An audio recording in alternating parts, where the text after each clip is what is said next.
भर्गो देवस्य धीमहि धियो यो नः प्रचोदयात्। ॐ भूर्भुवः स्वः तत्सवितुर्वरेण्यं भर्गो देवस्य धीमहि धियो यो नः प्रचोदयात्। आओ આજની ઓનલાઈન માતાની 368મી શુક્લા મહેસાણા ઉપજોડના સેવાભાવી વક્તા ડોક્ટર અંકિતાબેન જો પાટણના વતની છે એઓ આપણી વચ્ચે ઉપસ્થિત છે. તો આવો માતાની પાઠશાળાની શરૂઆત કરતા પહેલા કમર સીધી ઓનલાઈન માતાની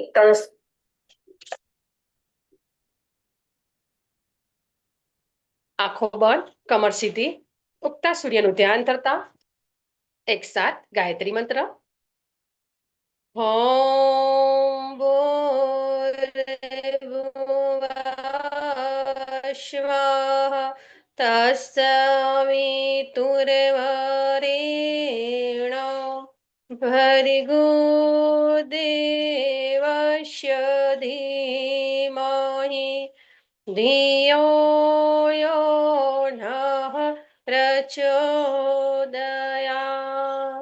ॐ गुरु ब्रह्मा गुरु विष्णु गुरुदेवो महेश्वर गुरु साक्षात् परं ब्रह्मा तस्मै श्री गुरवे नमः। अखण्डमण्डलाकारं व्याप्तमेन चराचरं तत्पदं दर्शितं येन तस्मै श्रीगुरवे नमः।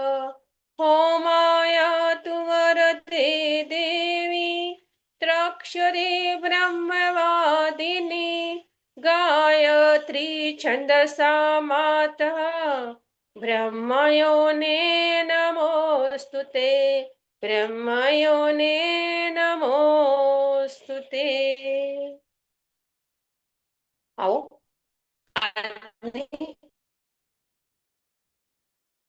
ઓનલાઈન માતાની પાઠશાળામાં જોડાયેલ સર્વે સગર્ભા બહેનો, સેવાભાવી વક્તાનો, આવો કઢે સંસ્કારવાન પેઢી શાંતિકુંજ હરિદ્વાર ગુજરાત ચેનલથી સંગીતાબેન પટેલ આપનું હાર્દિક સ્વાગત કરું છું. આજની માતાની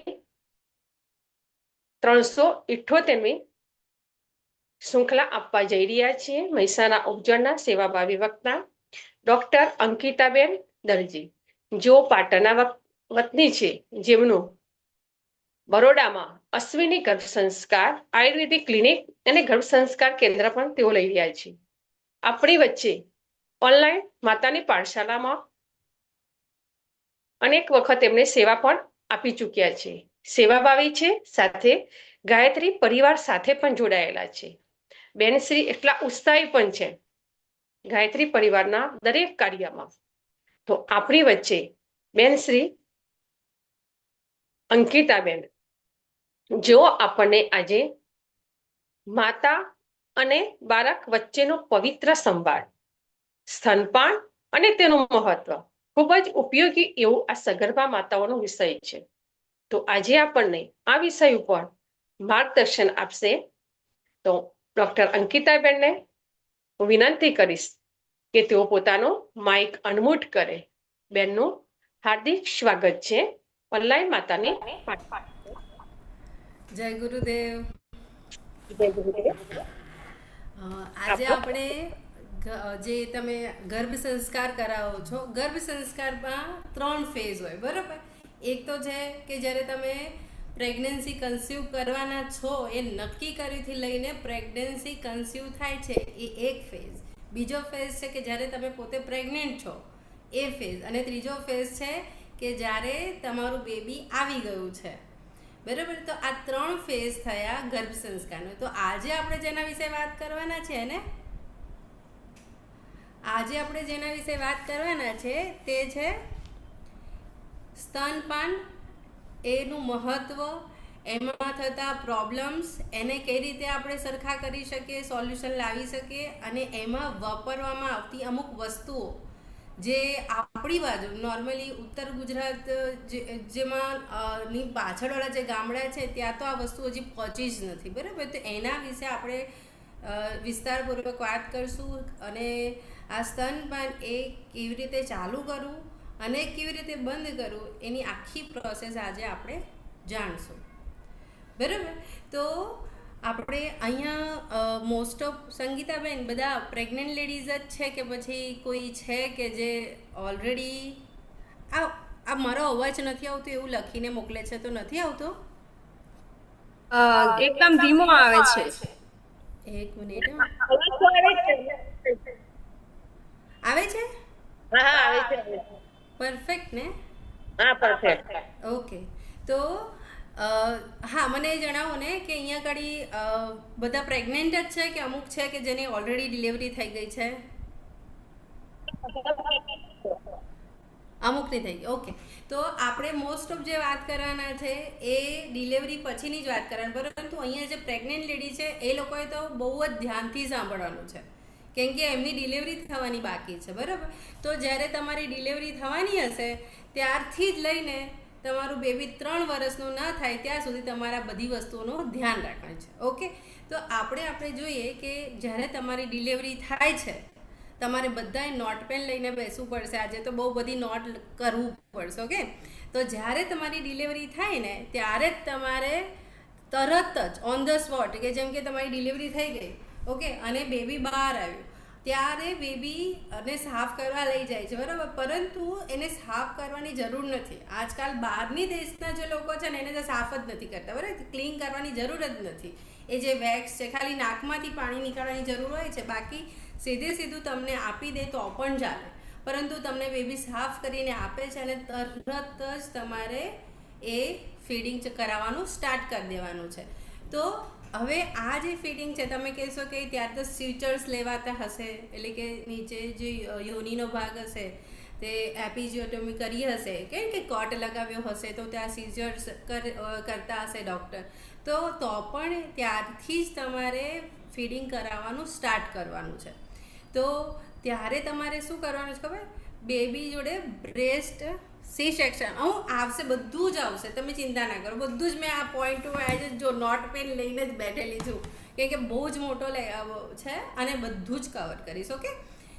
તો જ્યારે બ્રેસ્ટ ફીડિંગ આપણે વેજનલ સીચર્સ એ લોકો લેતા હોય ત્યારથી સ્ટાર્ટ કરવું દેવું જોઈએ, પરંતુ તમારી એવી કન્ડિશન ના હોય તો થોડીક વાર રહીને પણ કરશો તો વાંધો નથી. તમને એ દરમિયાન પેઇન કિલર્સ પણ આપેલા હશે, એનેસ્થેસિયા, લોકલ એનેસ્થેસિયા પણ કદાચ આપેલું હોય તો પણ તમે કરાવી શકો છો.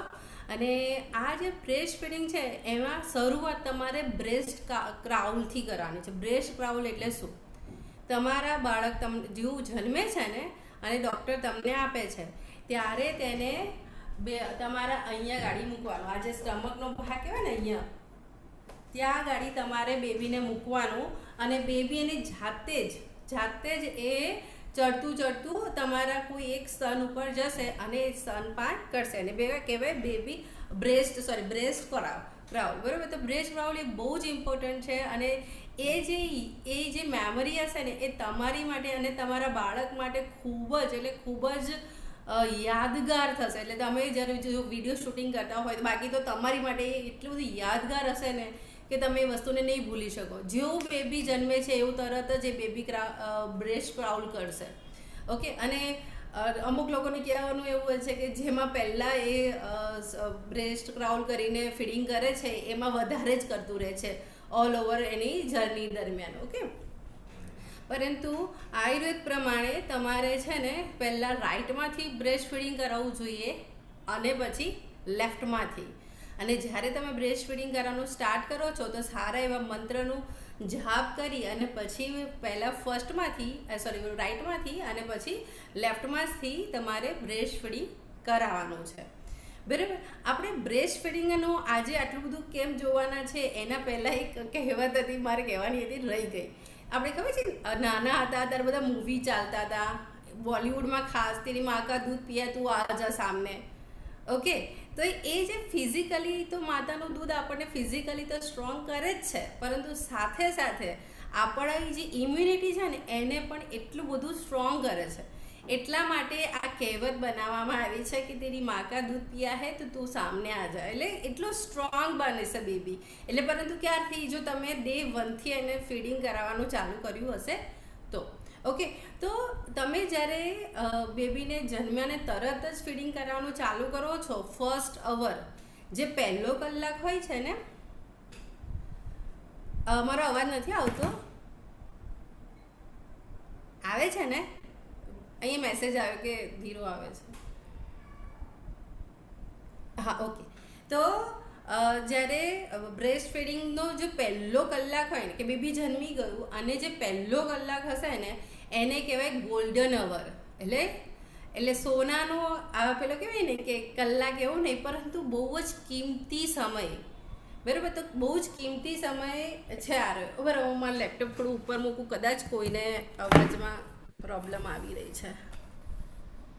ઓકે, મેં ફૂલ વોલ્યુમ કરી રાખ્યું છે, ફૂલ વોલ્યુમ છે. મને ઓકે સંભળાય છે ને? ઓકે, તો જ્યારે જે એ કહેવાય ગોલ્ડન અવર, જેને પેલો અવાજ નથી આવી રહ્યો ને, તો એ લોકોને છે ને આ રેકોર્ડ થઈ જ રહ્યું છે કદાચ. જો તમને નેટવર્ક ઇસ્યુ હશે, કેમ કે મારે અહીંયા એ મેં શ્યોરિટી રાખી છે કે વાઈફાઈ એકદમ સરસ રહે. બરાબર, એટલે વોઇસ મારો ક્લિયર જ હશે. બરાબર, અને છે ને કોઈ પણ પ્રશ્ન હોય કે કંઈ પણ ને આપણે લાસ્ટમાં રાખીશું, કેમ કે છે ને વચ્ચે મારી લિંક તૂટી રહી છે. આપણે લિંક આ જે છે ને પતી જાય ને એના પછી આપણે કોઈ પ્રશ્ન કે એ બધું હશે રાખીએ, કેમ કે ટોપિક બહુ જ લાંબો છે અને સમય ઓછો છે. ઓકે, તો જે પહેલો અવર હશે ને એને કહેવામાં આવે ગોલ્ડન અવર. ઓકે, તો ગોલ્ડન અવર જે છે ને એ બાળક માટે ખૂબ જ ઇમ્પોર્ટન્ટ છે, કેમ કે એ વખતે જે ધાવણ આવે છે માતાને એને કોલેસ્ટ્રોમ કહેવામાં આવે છે. એ એકદમ થીક હશે અને પીળા કલરનું હશે. તો પહેલાંના લોકો તો એવા હતા કે એવું કહેતા હતા કે એને તો જવા દેવું જોઈએ, પહેલું આવે ના સારું હોય, એનાથી બાળકને બીમાર પડી જાય, રોગિષ્ટ બને, એવું ના હોય. ઉપરથી એના કરતાં ઉલટું છે. બરાબર, તો તમારે શું કરવાનું છે કે જે પહેલો કલાક હશે ને તરત જ તમારે એને ફીડિંગ કરાવવાનું સ્ટાર્ટ કરી દેવાનું, અને જેટલું વધારે બને એટલું વધારે ફીડિંગ કરાવવાનું છે. ઓકે, હવે કે જો તમારે એમ હોય કે સીઝર થયું છે, ઓકે, તો સીઝરમાં 3 પ્રકારનું હોય છે. જે કે સીઝર થાય તો લોકલ એનેસ્થેસિયા આપે, અથવા તો જનરલ એનેસ્થેસિયા આખા બેભાન કરી નાખે, અથવા તો જે કહેવાય કમરથી નીચેનો ભાગ બેભાન કરીને પણ કરતા હોય છે. અને એપિડ્યુરલ કરીને પેનલેસ ડિલિવરી નવી અહીંયા આમ તો નવી નથી હતી, પરંતુ આપણા ગુજરાતમાં હમણાં એ કોન્સેપ્ટ આવ્યો છે પેઇન ફ્રી ડિલિવરી. પરંતુ એ બી સીઝર જેવું જ એને ઇન્જેક્શન આપવામાં આવેલ એનેસ્થેસિયા આપીને આ ડિલિવરી થતી હોય છે. તો એમાં પણ તમે જે એપિડ્યુરલ છે એમાં અને લોકલ સ્પાઇનલ જે એનેસ્થેસિયા આપવામાં આવે છે એમાં તરત જ, જો તમે ભાનમાં બરોબર હોવ ને તરત જ તમે બાળકને તરત જ ફીડિંગ કરાવવાનું ચાલુ કરી શકો છો. પરંતુ જે બ્રેસ્ટ ક્રાઉલ કીધું, બાળકને અહીંયા મૂકીને ચલાવવાનું નહીં કરવાનું, તમારે કોઈનો સપોર્ટ લેવાનો અને તરત જ બાળકને પહેલાં રાઈટ પરથી અને પછી લેફ્ટ પરથી તમારે ફીડિંગ કરાવવાનું ચાલુ કરી દેવાનું છે. જનરલ એનેસ્થેસિયા આપેલું હશે તો કદાચ તમારે 2 થી 4 કલાક તમને ભાનમાં આવતા થશે. ઓકે, અને એ થઈ જાય, આવી જાવ ભાનમાં, તો પછી તમારે તરત જ ફીડિંગ કરાવવાનું સ્ટાર્ટ કરી દેવાનું છે. હવે એમ થાય કે પહેલું કે તમે કહ્યું એ પ્રમાણે કે એક પહેલો અવર છે એટલે પહેલો કલાક હશે એને ગોલ્ડન અવર કહેવામાં આવે છે, તો એમાં નહીં કરાવીએ તો કશો વાંધો નહીં. 3 દિવસ સુધી, ઓકે, 3 દિવસ સુધી આ કોલેસ્ટ્રોમ કરીને જે કહું છું એ આવશે જ. ઓકે, 7 ડેઝ સુધી તો બહુ સારું રહે છે, એના પછી ધીરે ધીરે નોર્મલાઇઝ થતું જાય છે. પરંતુ જો પહેલો કલાકથી લઈને 3 દિવસ સુધી જે ફીડિંગ હોય છે એ બાળકની વેક્સિન જેવું કામ કરે છે. બરાબર, જે બાળકની જાણે કે આપણે એને વેક્સિન આપી દીધું હોય ને ઇમ્યુનિટીનું, એવું કામ કરે છે. એટલે બેબીનું જીવનભરની ઇમ્યુનિટી વધારનારું વેક્સિન જ ગણવું એને. ઓકે, તો ક્યારે પણ એવું નહીં કરવાનું કે હું થાકી ગઈ છું, મને નહીં આવે, એ બધું કરશો ને તો નહીં આવે. જેટલું તમે પોતાના ઉપર ડાઉટ ક્રિએટ કરશો ને એટલું નહીં આવે. એટલે તમારું થર્ડ ટ્રાઇમેસ્ટર એટલે તમને કદાચ બધાને ખબર હશે 7મો 8મો અને 9મો મહિનો. ઓકે, ત્યારથી જ બ્રેસ્ટ ફીડિંગની તૈયારીઓ કરવા લાગવાની હોય. એ પછી આપણે આવ્યા છે કઈ રીતે કરવી તૈયારી, તો એના વિશે આપણે જાણીશું. ઓકે, તો જે પહેલું જે છે એ તમને કહ્યું એ પ્રમાણે 1 કલાક તમારે ખૂબ જ ધ્યાનપૂર્વક વારે જેટલી વાર થઈ શકે એટલી વાર એને ફીડિંગ કરાવવાનું છે. અને સી સેક્શનવાળા પણ કરાવવાનું છે. જનરલ એનેસ્થેસિયા આપેલું હશે તો તમને ફીડિંગ કરાવવામાં થોડી વાર લાગશે, પરંતુ ચાલશે. હવે ઘણા બધાને એ હોય છે ક્વેશ્ચન કે આ ફીડિંગ કરાયું છે તો પછી બાળકને એ એનેસ્થેસિયાની દવા જતી રહેશે તો ફીડિંગથી. આપણે તો કહેતા હોઈએ છીએ કે ફીડિંગમાં જે લે છે એ જ વસ્તુ આપણે જે ખાઈએ છીએ એ જ બાળકમાં જાય છે. તો હા, જશે, વાંધો નથી. પરંતુ ઓકે, તમને જે તમારા જે ડૉક્ટર તમને એનેસ્થેસિયા આપે છે, જે દવાઓ આપે હોય છે, બધી દવાઓ તમારા માટે એટલે કે પ્રેગ્નન્સી ફ્રેન્ડલી હોય છે. એટલે બાળકને એનાથી કશું જ નુકસાન થવાનું નથી. એટલે તમે તાર બિંદાસ, એટલે બધા એવું કહેતા હોય છે કે હજી એનેસ્થેસિયાની અસર ઓછી થવા દો, જવા દો, એના પછી ચાલુ કરજો. પરંતુ એવું નથી કરવાનું. જો તમે એક વખત બાળકને ઉપરનું આપવાનું સ્ટાર્ટ કરી દીધું, બરાબર, જો તમને એમ હોય કે ના મને તો બહુ જ એવું લાગે છે કે મારી જે પેઇન કિલર્સ છે, એનેસ્થેસિયાની દવા છે, એન્ટીબાયોટિક્સ છે, એ બધી દવાઓ મારા બાળકને ગેરફાયદો કરશે, સાઈડ ઇફેક્ટ કરશે, મારે નથી કરાવવું, તો ના, એવું નથી. તમને જે ડૉક્ટર આપે છે તમારા ગાયનેક ડૉક્ટર છે, એટલે એમને ખબર જ છે કે કઈ દવા આપવી જોઈએ તમને અને કઈ દવા ન આપવી જોઈએ.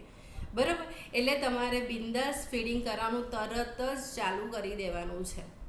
ઓકે, હવે કે નોર્મલ હોય કે સીઝર, બંનેના ફીડિંગ કરવાનું તમે ચાલુ કરો છો, પરંતુ આપણે જે કહેવાય ને કે શરૂઆત બાળકને આજે 3 દિવસ છે, 3 દિવસ, ઓકે, 1 કલાકથી લઈને 3 દિવસ સળંગ એને વારે ફીડિંગ કરવાનું છે. દર 2 કલાકે ફીડિંગ કરવાનું છે. નોર્મલી પણ તમારે બાળક 3 મહિનાનું નથી થતું ત્યાં સુધી એને દર 2 કલાકે ફીડિંગ કરાવવું જોઈએ. હું કહું છું ખાલી કરાવવું જોઈએ. નથી, અમુક ટાઈમ એવું થાય છે કે બાળક સૂઈ ગયું છે, તમે પણ ભરપૂર ઊંઘમાં છો, રાતની વાત છે, તમે ભરપૂર ઊંઘમાં છો, 2 થી 3 કલાક થઈ ગયા છે, 3.5 કલાક થઈ ગયા છે, બેબી ઉઠ્યું નથી અને સૂતું રહ્યું છે, તો ઇટ્સ ઓકે, વાંધો નથી. પરંતુ તમે જાગતા છો અને બેબી સૂતું છે તો પછી તમારે એને ફીડિંગ કરાવવું જોઈએ. પરંતુ એવું નહીં કરવાનું કે ઉઠ તારો ટાઈમ થઈ ગયો છે, આમાં હલાવીને ઉઠાડી દીધું અને પછી ફીડિંગ કરે, એવું નહીં કરવાનું. દર 2 કલાકે કરાવવાનું છે. પરંતુ બાળક સૂતું હોય તો શું કરવાનું, બાળકને તમારા સ્તનની નજીક લઈ જવાનું. સ્તનની નજીક લઈ ગયા પછી એને તમારી જે નિપલનો એરિયા કહેવાય, નિપલનો એરિયા, એને અહીંયા ગાલ ઉપર ઘસવાનો. ઓકે, નિપલનો એરિયા જ્યારે ગાલ ઉપર ઘસશે ને એટલે એનું મોઢું એ ખોલશે અને તરત એ લીચિંગ જે ચૂસવાનું પ્રક્રિયા છે એ તરત જ ચાલુ કરી નાખશે.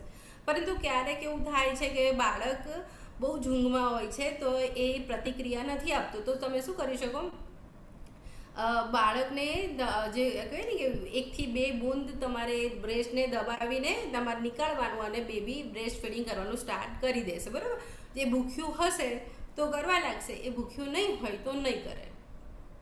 બરાબર, હવે આપણે આગળ જોઈએ કે બ્રેસ્ટ ફીડિંગ કેવી રીતે કરાવવું અને ક્યારે કરાવવું. અને નોર્મલી તમારા જે પીડિયાટ્રિશિયન ડૉક્ટર હશે એ તમને કહેશે કે 15 મિનિટ આમાંથી કરાવો, 15 મિનિટ આ બાજુથી કરાવો. બરાબર, તો આપણે રિયલમાં એવું કરવાનું છે કે નહીં તો આપણે જાણીએ. ઓકે, તો બ્રેસ્ટ ફીડિંગ, મારો અવાજ આવી રહ્યો છે ને, એ મેસેજ આવે છે, અવાજ નથી આવ્યો. આવે છે બેન, જેમને નથી આવતો ને પેલી મ્યુટ છે ને એ લખેલું ટચ કરે માઇક જેવું. ઓકે, તો જો બ્રેસ્ટ ફીડિંગ કેવી રીતે કરાવવાનું છે, તો પહેલાં તો આપણે કીધું સ્ટાર્ટિંગ કઈ રીતે કરી દેવું, બરાબર.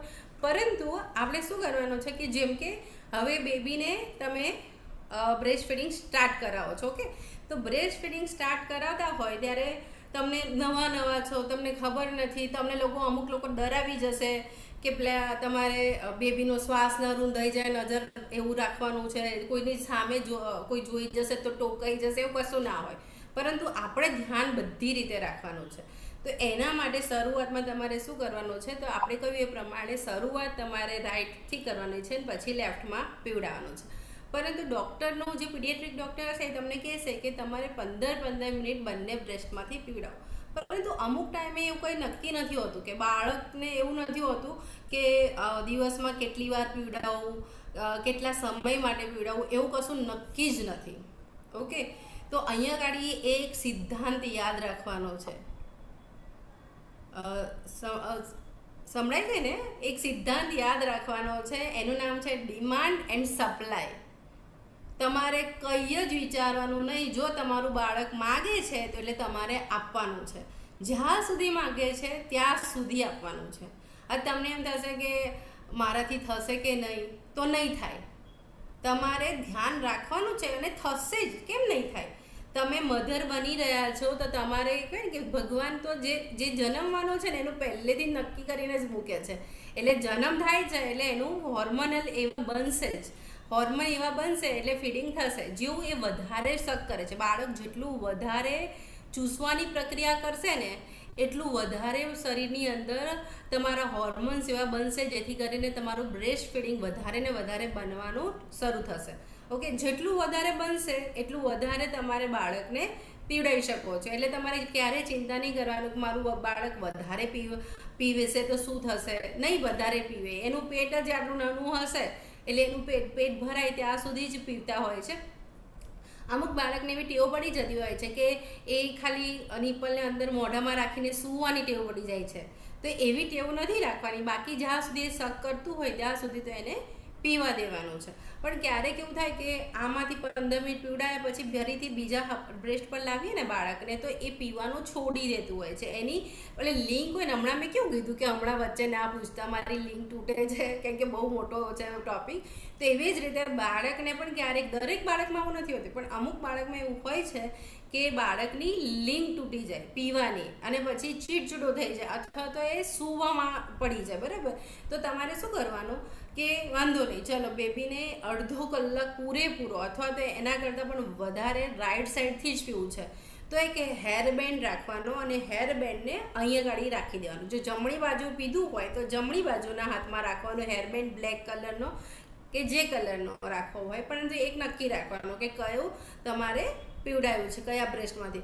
અને પછી લેફ્ટમાંથી પીવડાવો ત્યારે લેફ્ટમાં બી પહેરી દેવાનો. બરાબર, એટલે હંમેશા યાદ રાખવાનું કે રહેશે તમને. આમ તમને એમ હશે કે આવું તો મને યાદ જ રહી જશે, નહીં રહે તમને યાદ. કેમ કે ડિલિવરી પછી મધરની મેમરી થોડી ડલ પડી, કેમ કે એ વખતે જે બ્લડ લોસ થાય છે, જે કે ને સ્ટ્રેસ ઉત્પન્ન થાય છે, પોસ્ટપાર્ટમ ડિપ્રેશન ને બધું કહેવામાં આવતું હોય. પરંતુ જો તમે પ્રાણાયામને બધું કર્યું હશે, ગર્ભ સંસ્કાર કરાવો છો એમાં તમને પ્રાણાયામને બધું કર્યું હશે તો એ બધું નહીં થાય. અને પછી પણ કન્ટિન્યુ રાખવાનું છે એટલે કશું જ નહીં થાય. બરાબર, એટલે તમારે શું ધ્યાન રાખવાનું છે કે રાઈટ સાઈડથી બ્રેસ્ટ ફીડિંગ કરાવ્યું હોય તો રાઈટ સાઈડમાં અને લેફ્ટમાંથી કરાવ્યું તો લેફ્ટમાં એ રબર બેન્ડ બાંધી રાખવાનો. બરાબર, હવે તમારે જ્યાં સુધી બાળક જે કહેવાય ને કે તમારે હવે કઈ રીતના પીવડાવવું જોઈએ. ઓકે, કયામાંથી પીવડાવવું જોઈએ એની વાત થઈ ગઈ. હવે કઈ રીતના પીવડાવવું જોઈએ, કઈ રીતે પોઝિશન કેવી હોવી જોઈએ. ઓકે, તો હવે દિવસ દરમિયાન તમે ગમે તે રીતે પીવડાવો, પરંતુ રાત્રે તો તમારે તમારા બાળકને તમારા બ્રેસ્ટની ઉપર લેવાનું અને એને સૂતા જ ફીડિંગ કરાવવાનું. શરૂઆતમાં મધર્સને ના ફાવે તો તમે કોઈની હેલ્પ લઈ શકો છો, પરંતુ પછી તમારે ટેવ જ એવી પાડવાની કે તમે જાતે જ એ ફીડિંગ ઉપર બાળકને ઉપર લઈને જ ફીડિંગ કરાવી દો એવી રીતે, કેમ કે એનાથી તમે આરામ વધારે કરી શકશો. હવે તમે વિચારો, તમે અડધો કલાક ઓલરેડી તમને બેક પેઇન ને બધું હશે જ અને એમાં તમે અડધો કલાક આવી બેસી રહો અને આમ તમારી ગોદીમાં બાળક હોય એટલે નોર્મલી તમે આવી રીતના જોતા રહેતા હોય. બરાબર, તો એના કારણે શું થાય કે તમારો કમરનો દુખાવો વધી જાય. તો તમારે કેવી ટેવ પાડવાની, પહેલેથી જ સૂતા બ્રેસ્ટ ફીડિંગ કરાવવાની. પહેલાં તમને અઘરું લાગશે પરંતુ પછીથી જ એમાં જ તમને ફાયદો મળવાનો છે. ઓકે, તો તમારે પહેલેથી ધ્યાન રાખવાનું છે કે રાત્રે તો ક્યારે પણ ઊભા થઈને ફીડિંગ કરાવવાનું નહીં. શરૂઆતના 20 ડેઝ 30 ડેઝ બરાબર છે, પછી નહીં. કેમ કે એ વખતે બેબી બહુ જ નાનું હોય છે, એને પણ એ પાણીમાંથી વાતાવરણમાં રહેવા ટેવાયેલું નથી હોતું, એટલે એને પણ થોડું આપણે વધારે સપોર્ટ કરીએ. પણ આફ્ટર 1 મંથ તમારે ટેવ પાડવાની કે સૂતા સૂતા જ ફીડિંગ કરાવવાનું છે. હવે તમે જેમ કે તમારું સીઝર થયું છે, ઓકે, તો તમારા બાળકનું જે કહેવાય ને, તો એ જે આપણે નાનું બેબી હોય તે આ રીતે પગ લાંબા લાંબા એ રીતે કરતું રહે, બરાબર, નાના મોટા. તો એના કારણે તમને સ્ટીચીસ પર વાંધો ના આવવો જોઈએ, તમારા સ્ટીચીસ પર પ્રોબ્લેમ ના થવું જોઈએ, એ રીતે તમારે ફીડિંગ કરાવવાનું છે. તો એના માટે અલગ અલગ પ્રકારની 3 પ્રકારની પોઝિશન કહેવામાં આવી છે, બરાબર. તો એ 3 પોઝિશન છે સાઈડ બાય સાઈડ, ઓકે. બાળકને સાઈડ બાય એટલે આપણે નોર્મલી બધા રીતે સૂતા કરે ને, તો સાઈડ બાય સાઈડ તો કરતા જ હોય છે, એમાં નવું નથી. પરંતુ ફૂટબોલ પોઝિશન એટલે શું? તમારે આરામ ખુરશીમાં બેસવાનું અથવા તો રિક્લાઇનિંગ પોઝિશનમાં બેડ પર આવી રીતે બેસવાનું, અને તમારું જે આપણે બેડ હોય ને, જે અહીંયા સાઈડ પર એક ઓશિકું રાખવાનું, અને ઓશિકા ઉપર બીજું ઓશિકું રાખવાનું. એમાં તમારું જાણે કે તમારું બાળક આવું છે, બરાબર, તો એને ખાલી એનું મોઢું જ તમારા બ્રેસ્ટને અડવું જોઈએ, બાકીનો આખો ભાગ આવી રીતે જે એનો ચેસ્ટ, એના પગ, હાથ બધું સાઈડ પર રહેશે, બરાબર. એટલે ફૂટબોલ પોઝિશન તમે છે યુટ્યુબ પર પણ તમને ડિટેલમાં એના વિશે મળી જશે. Football position for fresh feeding for C section, okay. ત્રીજું છે ક્રોસ કડલ એટલે શું આવે કે તમારે છે ને આખું બાળકને, જેમ કે હવે અહીંયા છે બેબી, ઓકે, આ બાજુ કરાવવું છે, તો તમારે એને આવી રીતના આખું આડું જ પકડવાનું અને એને સાઈડ પરથી કરાવવાનું, ઓકે. આખું એને હાથમાં પણ રાખી શકો, પરંતુ આવી રીતે નીચે એનો પગ કે હાથ જવો જોઈએ નહીં, બરાબર. જો તમને ટાંકાની ચિંતા થતી હોય તો આપણે કેટલી રીત જોઈ? 4 રીત, ઓકે. ઉપર બેસાડીને બાળકને આપણા ઉપર રાખીને, બેસાડીને નહીં, ઉપર રાખીને, 1 મિનિટ,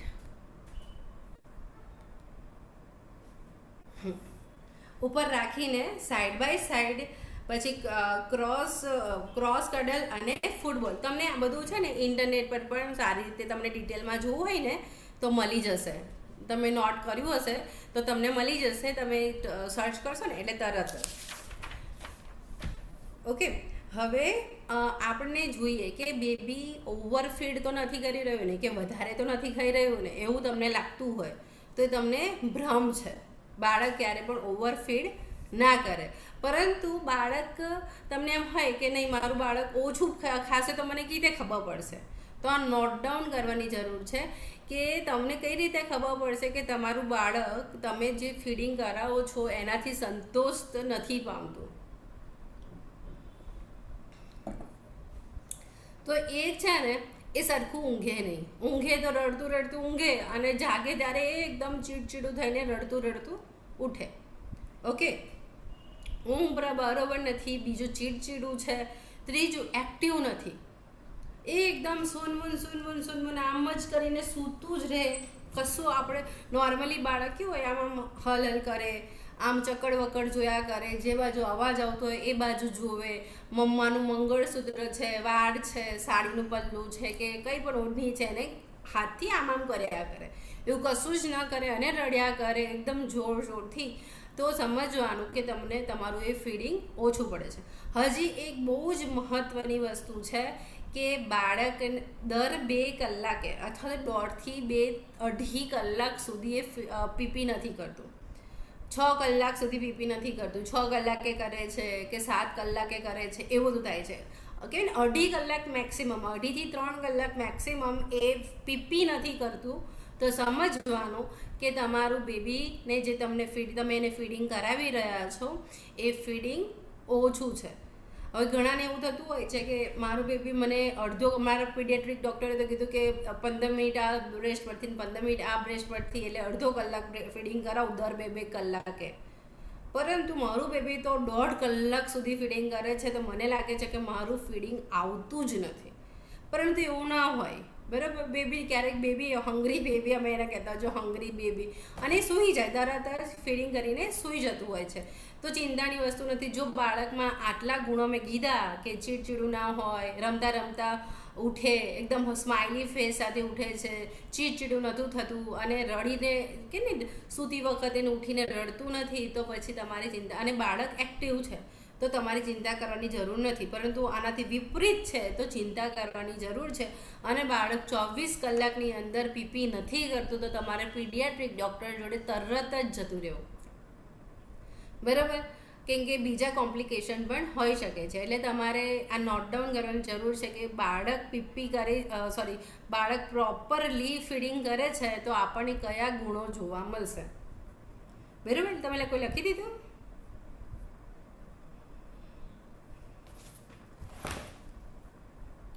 ઓકે, તો આપણે હવે આગળ જઈએ કે તમે જ્યારે ફીડિંગ કરવાનું સ્ટાર્ટ કરો છો ને, તો આમ બધાને એમ થાય કે આપણે ફીડિંગ આ કરાવીએ ને, તો એના માટે એક બહુ સરસ છે જે હું મારા પોતાના પેશન્ટને બહુ જ ભાર આપીને કહું છું કે આ વસ્તુ તો તમે કરજો જ.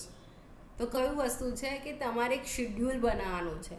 તો કેવી રીતના કે પહેલાં 3 દિવસ, એટલે શરૂઆતના 3 દિવસની વાત નથી કરતી, કે અહીંયા ઘણા હશે કે ઓલરેડી એમનો બીજો ત્રીજો ચોથો મહિનો ચાલતો હશે કદાચ, એટલે કે બાળકનો જન્મ પછીનો, તો એ લોકો પણ આનું શેડ્યુલ બનાવી શકે છે. તો 3 દિવસ સુધી તમારે બાળક ઉપર ઓબ્ઝર્વેશન રાખવાનું છે.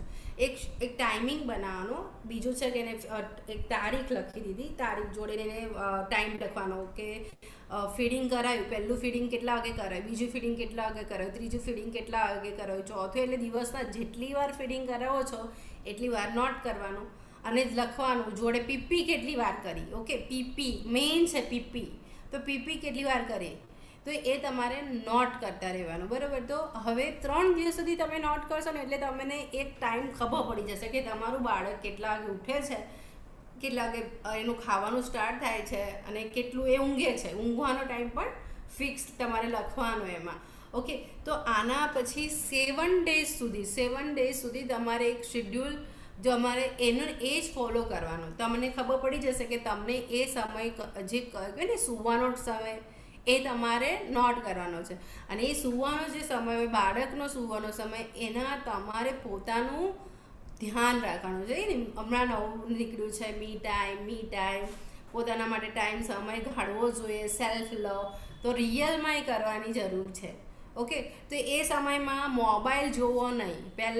પહેલી જ વસ્તુ કે બધા જેવું બેબી જન્મે છે ફીડિંગ કરવામાં થોડું ઘણું વાર લાગે એટલે એ બોર થવાના, બરાબર? કે તમે ફીડિંગ કરાવશો ને તો અહીંયા આગળ ઇફેક્ટ થશે. તો એ ઇફેક્ટ શાની છે એ પણ હું તમને કહી દઉં. ઘણા બધાને અહીંયા અનુભવ હશે કે તમે એ ફીડિંગ કરાવો છો અને તરત જ અહીંયા કશું થવા લાગે છે.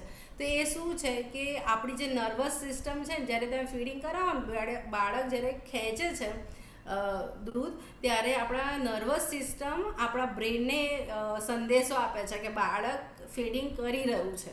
ઓકે, તો બાળક ફીડિંગ કરે છે એટલે આપણી નર્વસ સિસ્ટમ આપણા બ્રેનને કહેશે અને બ્રેન આપણા હોર્મોન્સને કહેશે અને હોર્મોન્સ એ ફીડિંગ વધારે બને એના માટે આગળ કામ કરશે. એટલે તમે, અને એ વખતે તમે જો વધારે ને વધારે મોબાઈલ જુઓ છો, તમે રીલ્સ સ્ક્રોલ કરો છો, અથવા તો કંઈક કે ટીવીમાં જોવામાં પડી ગયા, તો એ વસ્તુ થવાનું બંધ થઈ જશે. સમજ પડી મારી વાતને કે શું થાય છે? જે કહેવાય ને કે આખું જે વ્યવસ્થા હતી એ ધપ થઈ જાય છે. અને એના જ કારણે આજકાલની મધર્સની અંદર ફીડિંગ ઓછું આવવું, ગુણવત્તાથી રહિત આવવું, અથવા તો જલ્દીથી બ્રેસ્ટ ફીડિંગ જર્ની સ્ટોપ થઈ જાય છે. વધુમાં વધુ એ લોકો 6 મહિના, 8 મહિના કે 1 વર્ષ ચલાવે છે. બાકી 2.5 વર્ષ સુધી તમે ફીડિંગ કરાવી શકો છો. વધુમાં વધુ તમને એમ કે ના મને તો વર્કિંગ વુમેન છું તો 1.5 વર્ષ સુધી તો તમે કરાવી શકો છો, બરાબર? એટલે કહેવાનો મતલબ એમ છે કે એ જે કહેવાય ને એ સ્ટેપ બાય સ્ટેપ થતું બનતું છે. અને એમાં તમે મોબાઈલ એ તમારો બ્રેસ્ટ ફીડિંગનો સૌથી મોટો દુશ્મન છે. તો ધ્યાન રાખવાનું છે કે એ નહીં જ જોવાનું. અથવા તો જો તમારે એવું હોય કે નહીં મને તો પછી અડધો કલાક પોણો કલાક સુધી મગજનું દહીં થઈ જાય, આ શું કરવાનું? તો તમે છે ને સારું મ્યુઝિક સાંભળી શકો છો. ભાઈ સાઈડ બાય એક સરસ મ્યુઝિક ચાલુ કરી નાખો. અથવા તો તમને એમ હોય કે એ મ્યુઝિકથી તમારે શું થશે ખબર, એક મગજને તાણ પડી રહ્યું છે ને, એ તાણના બદલે રિલેક્સ થતું રહેશે, એટલે તમને મોબાઈલ જોવાની ઈચ્છા એટલી નહીં થાય. તો એમાં બાંસુરીની મ્યુઝિક છે, પછી મોઝાર્ટ મ્યુઝિક છે, જ્યારે તમને સંગીતાબેને કીધું હશે તો મોઝાર્ટ મ્યુઝિક છે, બાંસુરીનું મ્યુઝિક છે, વાણી છે, સિતાર છે, જે કહેવાય ને અલગ અલગ તંબુરો છે, જે તમને ગમે. વાણી નહીં, વીણા, વીણા. તો જે કહેવાય ને કે અલગ અલગ જે કહેવાય ને પેલા ઇન્સ્ટ્રુમેન્ટલ મ્યુઝિક એ સાંભળવા જોઈએ. ઓકે, હજી એક વસ્તુ તમને કહું કે ચલો તમને હજી એનાથી કંટાળી ગયા, ચલો તો તમે કોઈ પોડકાસ્ટ સાંભળો જે ઇન્ફોર્મેશનથી ભરપૂર હોય, જેને જોવાની જરૂર ના હોય. તમારું પૂરું ધ્યાન તમારા બાળકમાં હોય, ખાલી સાંભળવાની શક્તિનો ઉપયોગ કરો. જોવાનું તો તમને તમારું બાળક જ છે, અથવા તો આંખો બંધ રાખો.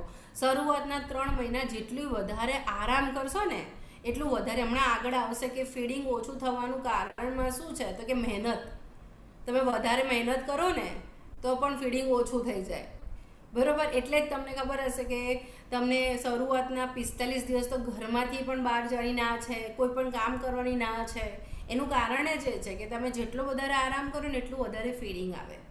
ઓકે, તો તમારે ધ્યાન શું રાખવાનું છે કે જેટલું બને એટલો મોબાઈલ દૂર રાખવાનો છે. અને હા, કે જ્યારે તમે બેબીને લો છો હાથની અંદર આવી રીતના, જેમ કે આ બેબીને લીધું, હવે તમે બેબીને જોવો છો, બેબીને ટચ કરો છો, બેબીની સ્મેલ લો છો, બેબીને કિસ કરો છો, તો એ બધું જે થાય છે ને એનાથી શું થશે કે એનો અવાજ સાંભળો છો તો એનાથી પણ બ્રેઇન એક્ટિવ થાય છે, અને બ્રેઇન કહે છે કે આ ફીડિંગ વધારે બનાવો, બરાબર. એટલે તમને જેને ફીડિંગ ઓછું આવતું હોય એને બેબીને સૌથી વધારે સૂંઘવાનું. બેબીની એક સરસ સ્મેલ હોય, અલગ જ સ્મેલ હોય, તો બેબીને સૂંઘવું અને એને કિસ કરો. જ્યારે ફીડિંગ કરાવતા હોય ને તો એનું જે કહેવાય ને કે એના નાના નાના હાથને એને કિસ કરવી, એને પગ સાથે રમવું, એને ગલી કરવી. કેમ કે ગલી પણ કરો, કેમ કે બેબી વચ્ચે વચ્ચે સૂઈ જશે, બરાબર. તો તમે એને ગલી કરી શકો છો, પગ ઉપર ટેપિંગ કરી શકો છો, એની સાથે વાત કરી શકો. તો તમે જેટલું વધારે બાળક સાથે, આપણે ગર્ભ સંવાદ હમણાં કેવું કરીએ છીએ એવું શિશુ સંવાદ, જેમ કે બેબી જન્મી ગયો છે તો બેબી સાથે સૌથી વધારે તમે વાત કરશો ને ફીડિંગ વખતે. આપણને કહેવામાં આવ્યું હતું કે ખાતી વખતે વાત નહીં કરવી, પણ આ એવું જ છે કે ખાતી વખતે જેટલી નહીં વાત કરશો, કેમ કે એના પછી તો સૂઈ જવાનું છે.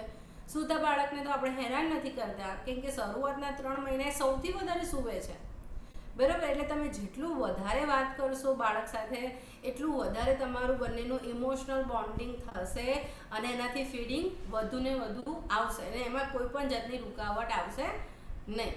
ઓકે, હવે આપણે આગળ જઈએ. શિડ્યુલ બનાવી દેવાળું પતી ગયું. ફીડિંગ ઓછું થતું હોય તો શું કરવું? આ બધું આપણે કહ્યું કે જે બેબીને હગ કરવું, કિસ કરવું, એનાથી પણ ફીડિંગ વધવાનું છે. પરંતુ આપણે કોઈ જાતની દવા છે તે એ આપણે લઈ શકીએ. તો હા, એક તૃપ્તિબેન તમને પેલું એક ફોટો શેર કરી શકશો જે સંગીતાબેનને આપેલો? સતારી અને પેલું છે સતાવરેક્સ. તો અલગ અલગ પ્રકારની દવાઓ મળતી હોય છે, પરંતુ તમારે એલોપેથિક દવા લેવાની આગ્રહ નહીં રાખવાનો, બરાબર. અહીંયા કોઈ ડૉક્ટર હોય તો પણ હું કહું છું કે એલોપેથિક જે કહેવાય ને હોર્મોનલ ટેબ્લેટ ના લો, એના કરતાં બેટર છે આયુર્વેદિક ઔષધિ જેનું નામ છે શતાવરી. તો એ શતાવરી બહુ સારી છે, બરાબર. આ જે સતારી લખેલું છે, પરંતુ એનું નામ છે એનું આ કંપનીનું નામ છે, બરાબર, પરંતુ એનું નામ છે શતાવરી. એમાંથી એ બને છે. બીજું પણ છે સતારેક્સ કરીને. એટલે આ જે છે ને એ જે શતાવરી કરીને જે પાવડર આવે છે ને, એ પાવડરમાં અમુક બીજી ઔષધિ અને સાકર એ નાખીને ગ્રેન્યુલ્સ બનાવેલા છે, બરાબર. પણ મેઇન ઔષધિ તો શતાવરી છે, શતાવરી, બરાબર. તો એ શતાવરી ઔષધિ જ્યારે તમે તમારી હોસ્પિટલ બેગ પેક કરતા હોય ત્યારે એમાં મૂકી શકાય છે. અને તમારી સિઝરિયન થવાનું નક્કી જ છે, ઓકે. અમુક ટાઈમમાં આપણને ખબર પડી જાય છે કે આગળ સિઝરિયન હતું તો હવે સિઝર થશે, તો એવા વખતે તમે એવું કરી શકો છો, બરાબર, કે તમે આ તો કર્યું એટલે નીચે હા સતારેક્સ. એટલે આ જે બંને છે ને એની અંદર એવું છે કે બંને માં એ ગ્રેન્યુલ્સ છે, તો અમુક ટાઈમે હોસ્પિટલમાં તમને દૂધ ક્યારેક એવું હોય છે કે ડૉક્ટર જો ડિલિવરી થાય ને ડૉક્ટર પોતે જ અથવા તો નર્સ છે એમ કહી દેશે કે ચા ને પાર્લેજી બિસ્કિટ ખાઈ લો તો તાકાત આવી જશે તમારામાં. એટલે એ ગ્લુકોઝની જરૂરી હોવાના કારણે કહેતા હોય છે. તો તમે એ લઈ શકો છો. પરંતુ સાથે સાથે આ સતારેક્સ કે સતાવરી કે જે પાવડર તમે, અથવા જો તમારે આવો ખર્ચો ના કરો અથવા થોડું મોંઘું આવે તો તમારે એ સતાવરીનો પાવડર હોય, એ સતાવરીનો પાવડર લેવાનો ને એની અંદર સાકર, ખડી સાકર છે તે એડ કરવાની અને એને ઘૂંટીને એનો પાવડરનો એનું બોક્સ બનાવીને નાખવાનું અને એ જ તમારે લેતા રહેવાનું છે. ઇવન તમારી 7મા મહિના પછી અથવા તો 8મા મહિના પછી અથવા તો 9મા મહિના પછી પણ તમે એને ચાલુ કરી શકો છો. ડ્યુરિંગ પ્રેગ્નન્સી પણ, એટલે પછી થર્ડ ટ્રાઇમેસ્ટરની અંદર એ સેફ છે. પરંતુ તમને એમ હોય કે ના મને નથી લેવું, તો તમે આફ્ટર ડિલિવરી પહેલા દિવસથી આને ચાલુ કરી શકો છો. પરંતુ તમને એમ હોય કે ના મારે તો વધારે જ આવે છે, તો કશો વાંધો નથી. ઓકે, આની કોઈ સાઈડ ઇફેક્ટ નથી. એની જે સતાવરી પાવડર છે એની કોઈ જાતનું સાઈડ ઇફેક્ટ નથી. આમાં શુગર છે એટલે તમને કોઈ ડાયાબિટીસ આવ્યો હોય તો તમે એને ન લઈ શકો. પરંતુ જો તમને ડાયાબિટીસ આવે તો એકલો સતાવરી પાવડર એ થોડો તૂરો ને કડવો લાગતો હોય છે. એટલે આ સતાવરિક્સની અંદર સતાવરિક્સ કે સતાવરી ગ્રેન્યુલ્સ જે આવે છે એની અંદર સાકર એડ કરેલી છે, જે તમે એમને પણ ખાઈ શકો છો અને દૂધ સાથે પણ ખાઈ શકો છો. કંઈ વાંધો નહીં, જવા દો વેરે. બરાબર. હવે આપણે બીજું શું ખાઈ શકીએ? ઓકે, બીજું આપણે શું ખાવાથી ફીડિંગ વધે છે? તો નોર્મલી આપણને ખબર જ છે કે મેથીના લાડુ છે, બરાબર. મેથીના લાડુ આપણા આ નોટ કરજો. આ જે આપણને ખબર છે કે મેથીના લાડુ 7મા મહિને ખાવાના કીધેલા છે. પરંતુ અમુકના ઘરમાં એવું હોય છે કે 8મો મહિનો બહુ જ અઘરો પડતો હોય છે તો 9મા મહિનામાં આપે છે. ઓકે, તો કશો વાંધો નહીં, તમારા સાસુ કે તમારા મમ્મી જેમ કે એમ તમે કરી શકો છો. પરંતુ એમને કહેવાનું છે કે આ મેથીના લાડુ હું કહું ને એ રીતે જ બનાવે. તો મેથીના લાડુ તમે કઈ રીતે બનાવશો કે અમુક લોકો ઘઉંનો લોટ એડ કરતા હોય છે, તો ઘઉંનો લોટ એડ ના કરતા અડદનો લોટ એડ કરવો હોય તો થોડો ઘણો કરી શકો છો, પરંતુ ઓછામાં ઓછો કરો અથવા તો ના કરો. તો એના બદલે શું કરી શકાય કે 50% તમારે મેથી લેવાની, 50%થી પણ ઓછી. તમને એમ હોય કે બહુ કડવી લાગે છે તો ઘીની અંદર પલાળી લેવાની મેથીને, અને એ જ મેથીને તમારે પછી ક્રશ કરીને વાપરી શકાય. પરંતુ તમને એમ હોય કે ના મને ઘી કપલું કરીને બહુ પેલું થઈ જશે લોચા જેવું, તો રહેવા દેજો. તમે એને ક્રશ કરી દો, પછી ઘીમાં પલાળો અને પછી એને સોટે કરો અને એની અંદર તમે 50%થી વધારે તમારે બદામ, અખરોટ, કાજુ તમે થોડા ઘણા પ્રમાણમાં નાખી શકો છો. એ બધું નાખી તમે જે બીજા ડ્રાયફ્રૂટ્સ તમારે નાખવા હોય તમે નાખી શકો છો. અને ગાયના ઘીમાં બનાવવાનું છે, બરાબર. બધા બનાવતા જ હોય છે પરંતુ ભેંસનું ઘી યુઝ કરતા હોય છે, પરંતુ આપણે ભેંસનું ઘી યુઝ કરવાનું નથી. ગાયનું ઘી જ યુઝ કરજો અને સાથે સાથે ગોળ વાપરજો. અને ગોળમાં પણ કયો ગોળ છે? દેશી ગોળ, જે આપણે કહે ને પેલો થોડો બ્રાઉન કલરનો જે જોવામાં નથી ગમતો હતો. આપણી બાજુ વધારે એ લોકો નથી ખાતા. અહીંયા જો કે અહીંયા અહીંયા મિડલ ગુજરાત અને દક્ષિણ ગુજરાતમાં તો હવે ખાવાનું બહુ સ્ટાર્ટ થઈ ગયું છે, એ જ ગોળ ખવાય છે. પરંતુ આપણી બાજુ હજી પણ ઉત્તર ગુજરાત બાજુ હજી પણ વ્હાઈટ, હા સમરમાં ડિલિવરી થઈ હોય તો પણ ખાઈ શકાય છે, બરાબર. મેં કહ્યું ને કે તમારે એમાં 30-40% જ મેથી લેવાનું, બાકીનું બધું તો ગોળ, ઘી અને પેલું જ છે, બરાબર. આ જે ડ્રાયફ્રૂટ જ છે તો તમે ખાઈ શકો છો, વાંધો નથી, બરાબર. બીજું છે બાજરી અને હા મેથી. જો કોઈકને એવું હોય કે ના મને તો શુગર આવ્યું છે તો તમે એવું કરી શકો કે 10 જેટલા મેથીના દાણા પલાળો અને એ જે પાણી છે એને જવા દો અને દાણા એટલા ખાઈ જાઓ. ઉપર પાણી પી જજો, બીજું પાણી, એ પાણી નહીં, જે પલાળેલું એ પાણી નહીં, બરાબર. કારણ કે જે તમે હમણાં પૂછ્યું ને કે સમરમાં ખવાય, કારણ કે વધારે ગરમ પડે તો તમારું ડિલિવરી સમરમાં છે પણ અત્યારે તો વિન્ટર જેવું ચાલી રહ્યું છે, તો મોર્નિંગમાં ખાઓ, ભૂખ્યા પેટે ખાઓ. એટલું યાદ રાખજો, જ્યારે પણ તમે લાડુ ખાઓ છો આફ્ટર ડિલિવરી, પણ આફ્ટર ડિલિવરી ગુંદના લાડુ છે કે પછી હીરા બોર્ડ છે જે ખાતા હોય છે બધા, એ છે, અને મેથીના લાડુ છે, એ બધું જ મોર્નિંગમાં ભૂખ્યા પેટે, જે સુવાદાણાનું પાણી તો પીવો જ છો તમે, એના પછી તમારે તરત પહેલાં ભૂખ્યા પેટે તમારે એ લેવાનું. એના પછી અડધો કલાક સુધી કાંઈ પણ લેવાનું નથી.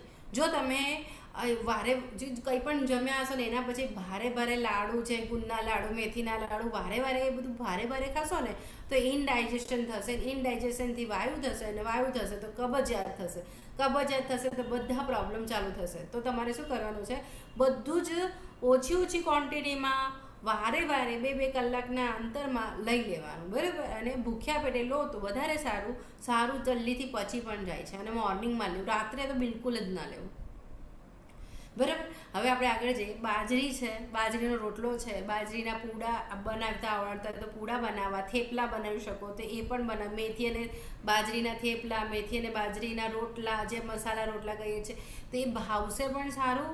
અને ઘીવાળા, ગાયના ઘીના પણ બહુ વધારે પડતું ઘી નથી ખાવાનું. મેં છે ને એમ કહ્યું કે ઘઉંના બદલે અડદનો લોટ લેવો, થોડો પ્રમાણમાં, બહુ ના લો તો પણ ચાલે છે. હા, ઘઉંના બદલે તમે અડદનો લેશો તો ચાલશે, પરંતુ વધારે પડતું ના લેતા. ઓકે, હવે આપણે આગળ જઈએ કે બાજરીનું ખબર પડી ગઈ ને, જેટલું વધારે બાજરી લેવાશે તો વાંધો નથી, પરંતુ ઉનાળો છે તો તમે ઓછા પ્રમાણમાં લઈ શકો છો, કશો વાંધો નથી. એના બદલે તમે રાગી લઈ શકો છો. રાગી ખબર છે ને તમને બધાને? ઓકે, તો રાગી લેવાનું છે. સુવાદાણાનો પાણી પણ પીવાનું છે, જે આપણે સવારે ઉકાળો બનાવીને આપતા હોય છે. એમાં થોડું ઘણું ઘી નાખજો, જેથી કરીને તમને ઓછું બળે, પરંતુ એ પીજો. એનાથી ફીડિંગ પણ વધશે, ગર્ભાશય સંકોચવાનું સ્ટાર્ટ થશે. ગર્ભાશયમાં જો નોર્મલ ડિલિવરી થઈ હશે તો બ્લીડિંગ, જે કચરો બોલે છે, કચરો નથી તો જે બ્લીડિંગ ને બધું, જે અંદર કોઈ પણ વસ્તુ રહી ગયું હોય એ બધું બહાર આવી જાય છે. બીજું છે ખસખસ. ના 5મા મહિનામાં નહીં લેવાનું, હે ને? 5મા મહિનામાં નહીં લેવાનું, 7મા મહિના પછીથી ચાલુ કરી શકાય. હવે ખસખસ. પછી બીજું છે અસારિયો. અસારિયો તમને ખબર છે? રાગીનો લોટ તો તમે પહેલા મહિનાથી લઈ શકો છો, ઇવન પહેલેથી જ લઈ શકો છો, બરાબર. એ ગરમ નહીં પડે. અસારિયો છે ને, અસારિયો એ બહુ જરૂરી છે. તો એ બહુ જ ઓછી ક્વોન્ટિટીમાં. મેં છે ને સુવાદાણાનું પાણી પીવાનું કીધું, સુવાદાણાનું સવારના. એમાં થોડું ઘી નાખી શકો, ગોળ પણ થોડો ઘણો નાખી શકો છો, બરાબર, પણ દેશી ગોળ નાખવાનો. ખસખસ અને અસારિયો. અસારિયો છે ને બહુ જ ઉપયોગી છે.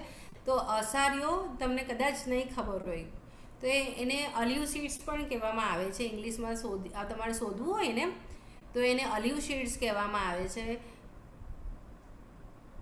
ના 4 મંથમાં જો તમે પહેલેથી, આપણે ઉત્તર ગુજરાતી છે, શિયાળો હોય અને રાત્રે કોઈક જ વખત તમારે બાજરી ખાવી હોય તો કરી શકાય, પરંતુ ડિલિવરી પછી ખાવાની વાત કરી છે. હું તો ના જ પાડતી હોઉં છું, કેમ કે બધી પ્રેગ્નન્ટ લેડીઝની પ્રકૃતિ જ ગરમ જ થઈ જાય છે. સોરી, એને દોષ છે ને, પિત્ત વધી જ જતો હોય છે. બધાને ગરમી અસહ્ય લાગતી હોય છે. આટલી ઠંડીમાં પણ જો મેં એસી, આપણે કે ને એસી પંખો બધા ચાલુ કરીને રાખતા હોય ને, એવામાં તમે બાજરી ખાઓ તો ના ચાલે, બરાબર. એટલા માટે પરંતુ તમારા ઘર બાજુ એવરી ડે બાજરી ખવાતી જ હોય તો વાંધો નથી. જે તમને 7મે થઈ ગયું હશે ને તો વાંધો નથી, બરાબર. હા, તો અસારિયો જો મેઇન છે. અસારિયો તમે તમારા અંદર નોટ ડાઉન કરજો. મેથી, હવે ભાજી, કે મેથીની ભાજી છે, પાલકની ભાજી છે, તાંદલજો છે, વગેરે વધારે પ્રમાણમાં લેવાના છે. રીંગણ પણ તમે લઈ શકો છો, પરંતુ વધારે પડતું ના લેતા, બરાબર. થોડું ઓછા પ્રમાણમાં લેજો. આમ તો હું પહેલાં કહેતી હતી કે ના લેજો, ડ્યુરિંગ પ્રેગ્નન્સી ના પાડું છું રીંગણને, પરંતુ આફ્ટર પ્રેગ્નન્સી હા પાડું છું કે ખાવાય, ગરમ છે એટલે ખાવાય, પરંતુ વધારે પડતું ના ખાતા. કેમ કે અત્યારનું એક રિસર્ચ આવ્યું છે કે રીંગણ છે ને એ આપણે નર્વસ સિસ્ટમને માટે હાનિકારક છે, બરાબર. એટલા માટે હવે બહુ વધારે પડતું ના પાડું છું. બાકી તો પહેલાં કહેતા હતા હા ખાવાય. પછી ટીંડોળા છે એ ન ખાવા જોઈએ.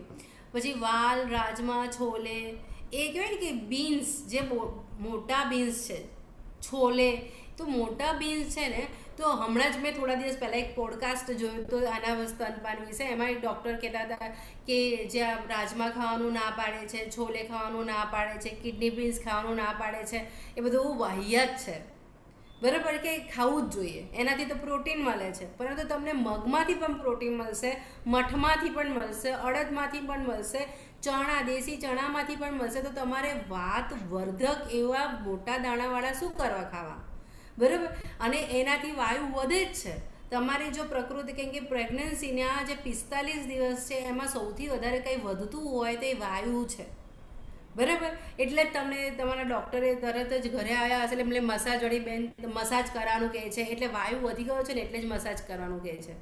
આમ પેટ ઉપર પાટું બાંધવાનું કહે છે, પછી કાનમાં, પછી પગમાં મોજા, એ બધું કેમ કહે છે કે વાયુ એટલું બધું વધી ગયું હોય એટલે ઇમ્યુનિટી ડાઉન થયું હોય. ઇમ્યુનિટી ડાઉન થયું હોય અને પાછું તમને કોઈ રોગ થાય તો મટાડો મુશ્કેલ છે, કેમ કે તમને અમુક દવાઓ ના આપી શકાય, કેમ કે દવા તમે લો અને બાળક ઉપર જ ઇફેક્ટ કરવાની છે, બરાબર. તો ધ્યાન રાખો. તમને કોઈ એમ કે ના ના રાજમા, છોલે, પેલા કિડની, પેલા વાલ, વટાણા એ બધું ખવાય, લીલા ખવાય, પરંતુ જે અને ઓછી ક્વોન્ટિટીમાં ક્યારેક ખાવા હોય તો ખાવાય, બાકી દરરોજ એક દિવસ રાજમા કરી દીધા, બીજા દિવસ છોલે કરી દીધા અને વાસી ખાઈ લીધું. સૌથી ખરાબ જો પ્રેગ્નન્સી અને આફ્ટર પ્રેગ્નન્સી કઈ વસ્તુ ખાવાતી હોય તો એ છે વાસી ખોરાક. વાસી ખોરાક તમને એટલું બધું વધારે નડશે કે તમે યાદ રાખશો કે એટલું નડ્યું. એટલે તમારે શું ધ્યાન રાખવાનું છે કે પહેલાં પણ ક્યારે નહીં ખાવાનું, પછી પણ નહીં ખાવાનું, બાળકને પણ નહીં ખવડાવવાનું. વાસી એટલે શું? એક વખત ઠંડુ થયા પછી ફરીથી ગરમ કરો તો એને વાસી જ કહેવાય. હા, પણ તમે રોટલીને ખાઈ શકો છો, ભાઈ. રોટલી સવારની બનેલી હશે એટલે સવારે એટલે આપણે 11-12 વાગે બનાવી હોય તો રાત સુધી તમે એને ખાઈ શકશો, પછી બીજા દિવસ સુધી ના ચલાવતા. ઓકે, ડ્યુરિંગ તમારા 3 મહિના સુધી તો એ પણ ના પાડું છું. ગરમ બન્યું અને ગરમ ખાધું. મારા એક પેશન્ટ મને યાદ છે કે એવા એમની છોકરી આવેલી અને એ પહેલાં મારા પેશન્ટ હતા. એમને આ પ્રોબ્લેમ થયું એના પછી મને બતાવવા આવ્યા કે મેડમ મારી દીકરીને એટલું બધું કોન્સ્ટિપેશન રહે છે અને એ લિટરલી લોહી નીકળી જાય એનું છીછી થતી વખતે એટલું બધું કોન્સ્ટિપેશન રહે છે. પછી મેં એમનું હિસ્ટ્રી લીધું તો ખબર પડી કે એ બેનને એમના ઘરમાં એવી ટેવ કે એ બેનને ગરમ ખાવા જ ના દે, કે ગરમ ખાય ને તો બાળક જઈ જાય. પ્રેગ્નન્સીમાં પણ એવું કર્યું અને આફ્ટર ડિલિવરી પણ એવું કર્યું કે ગરમ ખાવા જ ના દે. ઓકે, અને વાસી એટલે કે 2 કલાક પછી જ એને ખાવા દે, એટલે દરેક વસ્તુ વાસી થઈ ગયેલું હોય એને ઠંડુ ખવડાવે. એમના ઘરમાં એવો રિવાજ હતો. એટલે કહેવાનો મતલબ એવો છે કે તરત ગરમ થતું હોય અને તરત ખાઓ છો એવું જ ખાવાનું છે. ચિંતા ના કરતા તમારું બાળકનું દૂધ ગરમ નહીં આવે, બહુ સારું જ આવશે. ઓકે, તો ભાઈ આપણે આગળ જઈએ. હવે એક મુખવાસ બનાવવાનો છે. એ મુખવાસ તમે લખી દો કે કયો મુખવાસ બનાવવાનો છે, બરાબર. સુવાદાણા તમે સુવાદાણા, વરિયાળી અને તલ, એને તમે અને તલ, બરાબર. એને તમારે પેલું આપણે કે નોર્મલી જે રીતે બનાવતા હોય એને એવી રીતના એને પેલા મીઠામાં, હળદરમાં, મીઠું તો કયું લેવાનું? સિંધો મીઠું. કેમ કે તમારી ડિલિવરી પછી અને ડિલિવરી ટાઈમે કદાચ બીપી વધ્યું હોય કે આફ્ટર ડિલિવરી બીપી વધઘટ થતું હોય તો આપણે એ ચાન્સ લેવો જ નથી. તો તમારે સેંધા નમક અને હળદર નાખવી અને થોડું લીંબુ નાખવું, વધારે ના નાખતા, ટેસ્ટ પૂરતું લીંબુ નાખવું અને એને કરી દેવું, સોટે કરી. પછી એની અંદર તમારે અજમો નાખવો, ખસખસ નાખવી, કોપરાનું છીણું નાખવાનું,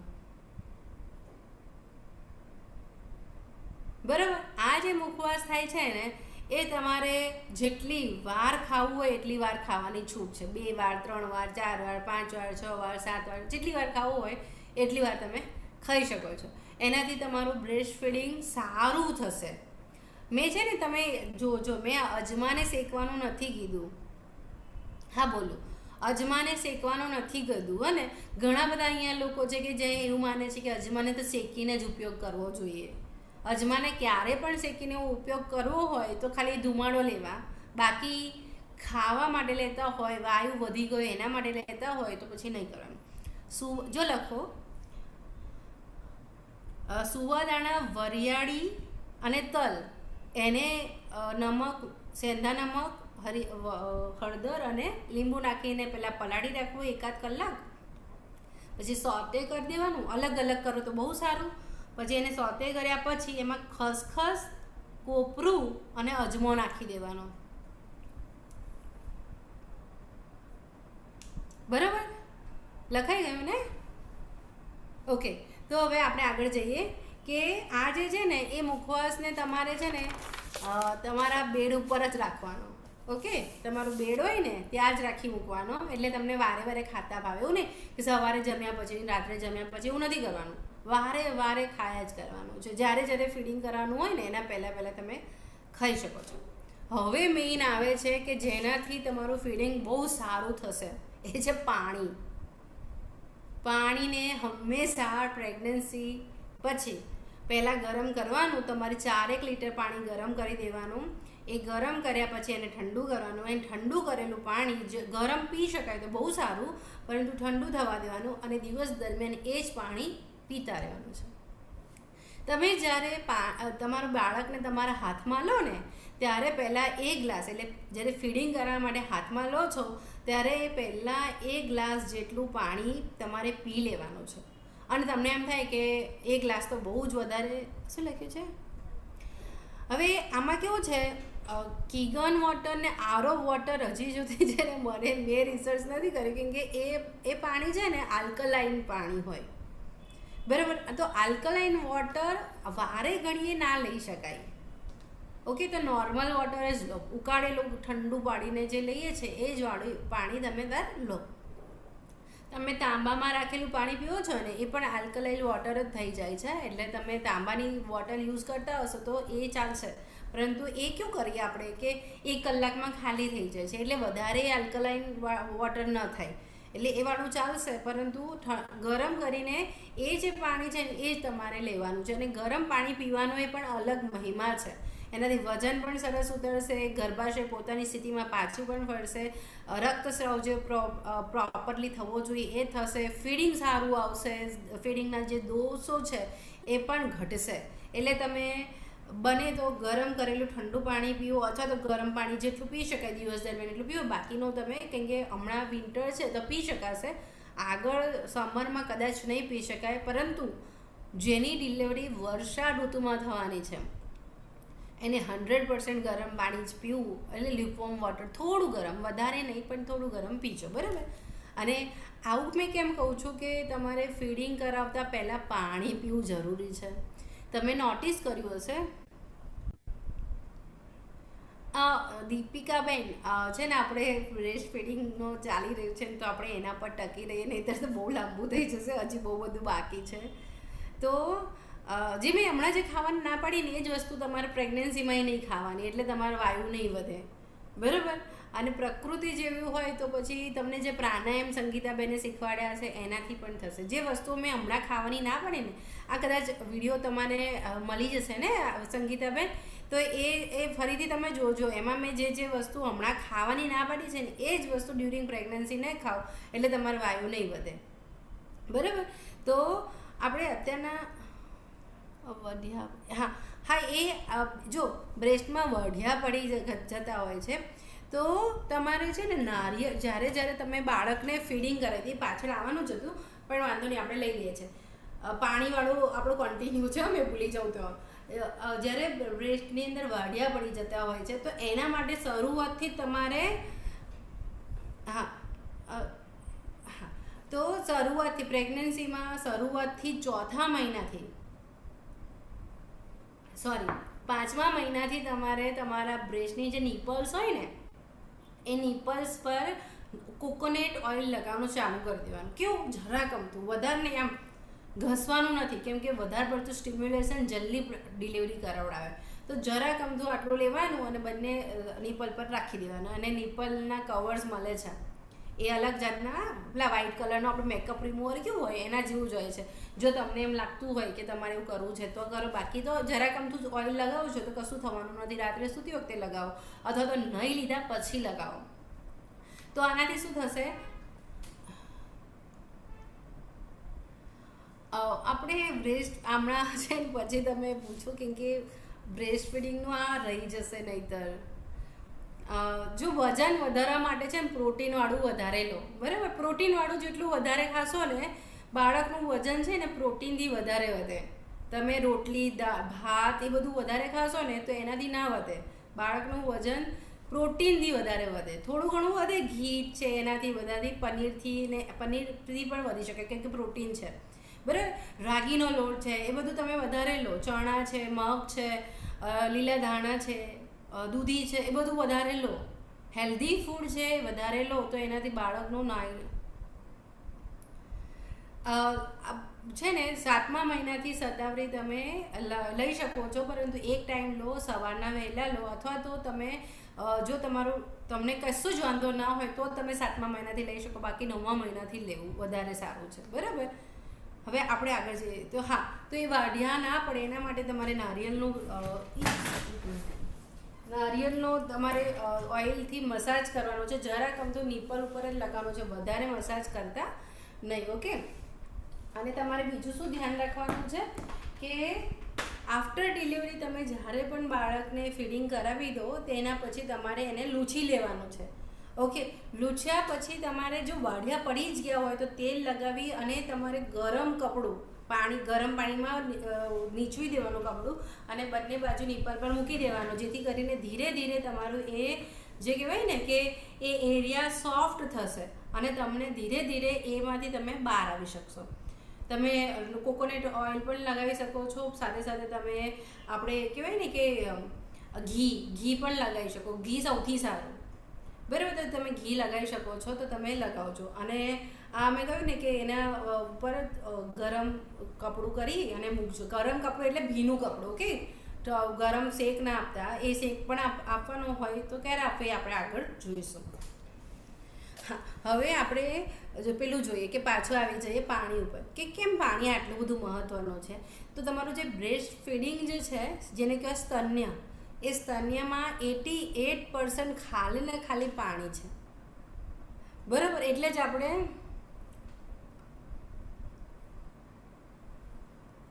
જો વધારે પડતા વાઢિયા પડ્યા હોય તો તમારે તમારા ગાયનેકને જ બતાડવું પડશે, કેમ કે મને તમારી એની કન્ડિશનની એટલી બધી ખબર નહીં પડી અહીંયાથી. તો તમારે તમારા ગાયનેક ડૉક્ટર જોડે એના માટે સ્પેશિયલ ક્રીમ આવતી હશે, એ ક્રીમ તમને આપશે. અને તમારે શું કરવાનું છે, નિપલ શિલ્ડ આવે. નિપલ શિલ્ડ એટલે શું, એ આપણે આગળ આવવાનું જ છે કે તમારે શું બાય કરવું જોઈએ ફીડિંગને સારી રીતે કરવા માટે. તો તમારે એ નિપલ શિલ્ડ આવશે, જે તમારે નિપલ ઉપર મૂકી દેવાની, બરાબર. જ્યારે તમે તમારા બાળકને ખવડાવવાના હો ને ત્યારે એને ગરમ પાણીથી ધોવાનું, સરખી રીતે સ્ટરીલાઇઝ કર્યા પછી તમારે નિપલ ઉપર રાખવાની અને એના પછી જ બાળકને તમારે ફીડિંગ કરાવવાનું. નહીં તો તમારા વાઢિયા વધતા જશે અને તમે અસહ્ય દુખાવો થશે.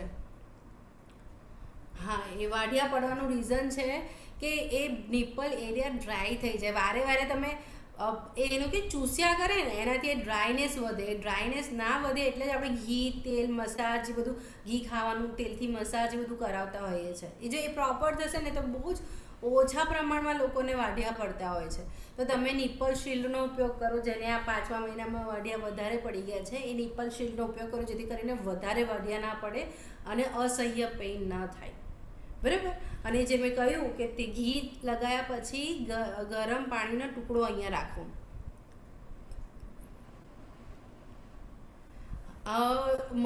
છે ને 9મો મહિનો ચાલતો હોય તો અહીંયા ગાડી બધા સંગીતાબેન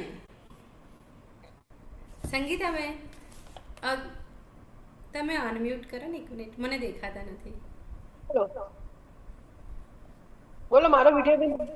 હા, જો અમને એક જણાએ પૂછ્યું છે કે 9મા મહિને નિપલ પર મસાજ કરવાથી ડિલિવરી પેઇન ચાલુ થઈ શકે, તો એનો જવાબ આપું? આપી દો તમે, વાંધો ને. હા, જો આ છે ને બહુ જ બોલ્ડ વાક્ય બોલવા જઈ રહ્યું છે, એટલે પહેલેથી સોરી કહી દઉં જો કોઈ રૂઢિચુસ્ત હોય તો. આમાં કેવું છે કે નિપલ સકિંગ કરવામાં આવે ને, નિપલને ચૂસવામાં આવે, એને વધારે મર્દન કરવામાં આવે, જે ઓબ્વિયસલી હસબન્ડ જ કરી શકે, બીજું કોઈ ના કરી શકે, ત્યારે એ સ્ટિમ્યુલેટ થાય, બરાબર. થોડું ઓકવર્ડ લાગ્યું હશે, પરંતુ આ છે ને યુરોપિયન કન્ટ્રીમાં આને સક્સેસફુલ સ્ટિમ્યુલેશન માનવામાં આવ્યું છે, બરાબર. તો એ કરી શકાય છે. ઓકે, હવે પાછા આપણે આના પર આવી જઈએ. તો પાણી એ તમારે વારે વારે પીતા રહેવું જોઈએ. અને આ પાણીની અંદર ઘણા બધા લીંબુ શરબત પીતા હોય છે. ઓકે, તો લીંબુ શરબત નથી પીવાનું. તમે જો તમને એમ લાગતું હોય કે બહુ વીકનેસ આવી ગઈ છે તો તમે તમારા ડૉક્ટરના કયા પ્રમાણે થોડી ખાંડ નાખીને અથવા તો ORS કે એવું થોડું મીઠું, એટલે સેંધા નમક, મીઠું ના નાખતા, સેંધા નમક નાખેલું તમે લઈ શકો છો. બાકી લીંબુ શરબત 3 મહિના સુધી જેટલું બને એટલું એવોઇડ કરજો. આફ્ટર 3 મંથ્સ તમે લઈ શકો છો. 3 મંથ્સ માટે દહીં અને છાશ પણ લેવાની ના પાડીએ છીએ, પરંતુ એનું કારણ એવું નથી કે બાળકનું દૂધ ફાટી જાય, બરાબર, ફાટેલું દૂધ આવશે એવું નહીં થાય. એ એટલા માટે ના પાડવામાં આવે છે કે દહીં કે છાશ કે ખટાશ, આંબલીની ખટાશ કે કોઈ પણ જાતની ખટાશ છે ને, એનાથી તમારે જે ટાંકા ધૂંઝાવવાની જે હિલિંગની પ્રોસેસ છે ને એમાં પ્રોબ્લેમ થઈ શકે છે. એટલા જ માટે ખાલી તમને ખટાશથી દૂર રહેવાનું કીધું છે. 45 ડેઝ તો એકદમ કડક, પરંતુ 3 મહિનામાં ક્યારેક ખાધું હશે તો વાંધો નથી. અને એ પણ દિવસ દરમિયાન, રાત્રે તો બિલકુલ જ નહીં ખાવાનું. કેમ કે રાત્રે તમે જ્યારે સૂવો છો ત્યારે તમને વધારે પેલું કે સોજા આવી જવાના ને બધું થાય, તો એના કરતાં પ્રોબ્લેમ થાય, એના કરતાં ના ખાવું. અને બહુ જ મન થતું હોય ક્યારેક અત્યારે, હા કાચી કેરી આવશે હમણાં, કાચી કેરી છે બધું ના ખાતા, બિલકુલ જ ના ખાતા. ઓકે, પહેલાંના સેશનમાં કદાચ મેં જણાવ્યું હશે કે કેરી પણ જો ખાવી હોય તો પકવીને ઘરે ખાઓ, અને ડ્યુરિંગ પ્રેગ્નન્સી ખાજો. તો આફ્ટર 3 મંથ સુધી તો બને એટલું પાકી કેરીનો રસ પણ ના ખવાય, બરાબર. ઘરે લાવેલો, ઘરે તમે લાવો પકવો, પરંતુ 3 મહિના સુધી ના ખાઓ. પરંતુ તમનેથી રહેવાતું ના હોય તો એકાદ 2 વખત ખાઈ શકો છો, બાકી ના ખાતા, બરાબર. કેમ કે જો થોડી પણ ખાટી હશે, ખાટું તમારે, અને જો સીઝર હશે, નોર્મલમાં કદાચ ખાઈ શકો છો, સીઝરમાં તમારો રૂઝ પ્રોપરલી આવી નથી જતું તો એ સુધી તમારે નથી ખાવાનો. આમ તો આવી જતું હોય છે 1.5 મહિનામાં, પરંતુ ક્યારેક નથી આવતું તો પ્રોબ્લેમ થાય છે. ડ્યુરિંગ પ્રેગ્નન્સી તો ખવાય, પરંતુ ઘરે લાવીને પકવેલી જ ખવાશે, બહારથી પકવેલી લાવીને નહીં ખાવાની. કેમ કે કાર્બાઇડથી પકવાતા હોય છે અને બાળકના DNA સુધી પ્રોબ્લેમ કરી શકે છે, બરાબર. આપણે આગળ જઈએ. બર્પિંગ ઉપર આવ્યા. બર્પિંગ, પાણીવાળું ખાવા પડી ગઈ ને. ફીડિંગ કરાવો એટલે પાણી પી લેવાનું, અને ફીડિંગ કરાવી દીધા પછી પણ પાણી પી લેવાનું. આટલું યાદ રાખશો એટલે તમારું ફીડિંગ બહુ સરસ ને સરસ આવ્યા જ કરશે. અને જે વસ્તુ ખાવાનું કીધું છે એ ખાવાનું, અને જે વસ્તુ ના પાડી હમણાં એ નહીં જ ખાવાનું. ઓકે, હવે છે બર્પિંગ. તો બર્પિંગ એટલે શું? તો આપણને ખબર છે કે તમારા ડૉક્ટર તમને શીખવાડશે ત્યાં જ્યારે તમારી ડિલિવરી થશે ને, એટલે કે બેબીને ફીડિંગ કરાવી દીધા પછી અહીંયા ગાડી સુવડાવવાનું સાઈડ પર, અથવા તો અહીંયા તમને રૂમાલ રાખવો તો રાખી શકાય. રૂમાલ રાખવાનું, બેબીને અહીંયા લેવાનું અને એને ઉપરની બાજુએ ઘસવાનું, બરાબર. આ ઉપરની બાજુએ ઘસશો ને એટલે એને જે ફીડિંગ કરતી વખતે વધારે સકિંગ કરે ને, ચૂસે ને, એ વખતે દૂધની સાથે સાથે હવા પણ અંદર જાય, બરાબર. થોડી ઘણી પ્રમાણની અંદર હવા ગઈ હોય, જે બર્પિંગ કરો ને એટલે નીકળી જાય. બાળકને સૌથી વધારે તમે જોશો ને કે કોલિક થઈ ગયો એટલે પેટની અંદર ગેસ થઈ ગયો એવું જ કહેશે. એવું નહીં કે એને ઘૂંટણમાં દુખાવો થઈ ગયો, બરાબર. પણ હા, બાળકને નોર્મલીથી માટે શું કરે, અમે કહ્યું આપણે આના ઉપર ટકી રહીએ, બ્રેસ્ટ ફીડિંગ ઉપર, નહીં તો રહી જશે. હમણાં ટાઈમ પૂરો થવા આવ્યો છે ને હજી ઘણું બધું બાકી છે. આપણે રાખશું. આ સંગીતાબેનને મેં કીધું જ છે કે હવે જ્યારે હશે ને ત્યારે મને પહેલેથી કહી દેશે અને આપણે રાખશું, બરાબર. એક ટોપિક આના ઉપર, તો નોર્મલ ડિલિવરી થાય એના માટેનું. તો બર્પિંગ બહુ જ ઇમ્પોર્ટન્ટ છે. અને તમે જ્યારે બાળકને ઉપરની બાજુએ આવી રીતે સહેલાશો એટલે એનો જે વધારાનું ગયું હશે વાયુ એ બધો બહાર નીકળી જશે, બરાબર. અને બીજો એક ફાયદો શું થશે કે એને સરસ રીતે જે ખાવાનું જે વાયુ નીકળી જશે તો એનું પેટ જે ફૂલતું હશે કે એને જે રડવાનું છે એ બહુ જ ઓછા પ્રમાણમાં થશે. પરંતુ ક્યારેક તમે આમ બર્પિંગ કરાવતા હોય અને બહુ રાહ જોઈ 5 મિનિટ સુધી કર્યું, 10 મિનિટ સુધી કર્યું, પછી નથી થતું તો છોડ દો. બાળક સૂઈ ગયું છે તો કશો જ વાંધો નથી, તમે એને સૂવા દો. પછી જ્યારે જાગે છે ને ત્યારે તમારે કરવાનું છે એ છે ટમી ટાઈમ. જન્મેલા બાળકથી લઈને ગમે તેટલા મહિના, એને જ્યાં સુધી તમે એને કરાવી શકો ત્યાં સુધી તમે ફીડિંગ કરાવો છો ત્યાં સુધી એને ટમી ટાઈમ આપી શકો છો. એમાં શું કરવાનું કે આ નોટ ડાઉન કરી દો, કેમ કે આ બહુ જ ઇમ્પોર્ટન્ટ છે કે તમે જો બર્પિંગ કરાવતા જે ગેસ કે એવું કંઈ રહી ગયું હશે ને એ ટમી ટાઈમથી નીકળી જશે. તો એ કઈ રીતે કરવાનું કે શરૂઆતમાં તો તમારે છે ને તમારા થાઈ ઉપર, જેમ કે આ મારી થાઈ છે એના ઉપર હું મારા બાળકને આમ રાખી દીધો, બસ એની સાથે વાત કરવાની, એને બહુ સપોર્ટ કરવાનો, એનું બધું સપોર્ટથી જ ચાલે જ, બરાબર. એટલે એનો ખાલી પેટનો ભાગ દબાઈને એવી રીતે જ એને ઊંધો સુવડાવી દેવાનો આપણા થાઈ ઉપર. શરૂઆતમાં થાઈ ઉપર, પછી તો તમે કોઈ પણ કંબલ છે કે હમણાં આપણે જે નર્સિંગ પિલ્લોની વાત કરશું એના ઉપર પણ તમે ટમી ટાઈમ આપી શકો છો.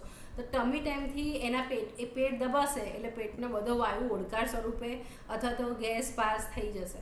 તમે મસાજ પણ કરી શકો છો, કોલિક મસાજ. એટલે તમે છે ને એના પેટ ઉપર સરસ મસાજ કરતા હોય ને, તમે વિડીયોઝ જ કોલિક મસાજ કરીને એ તમે જોજો એટલે એ તમને આવડી જશે.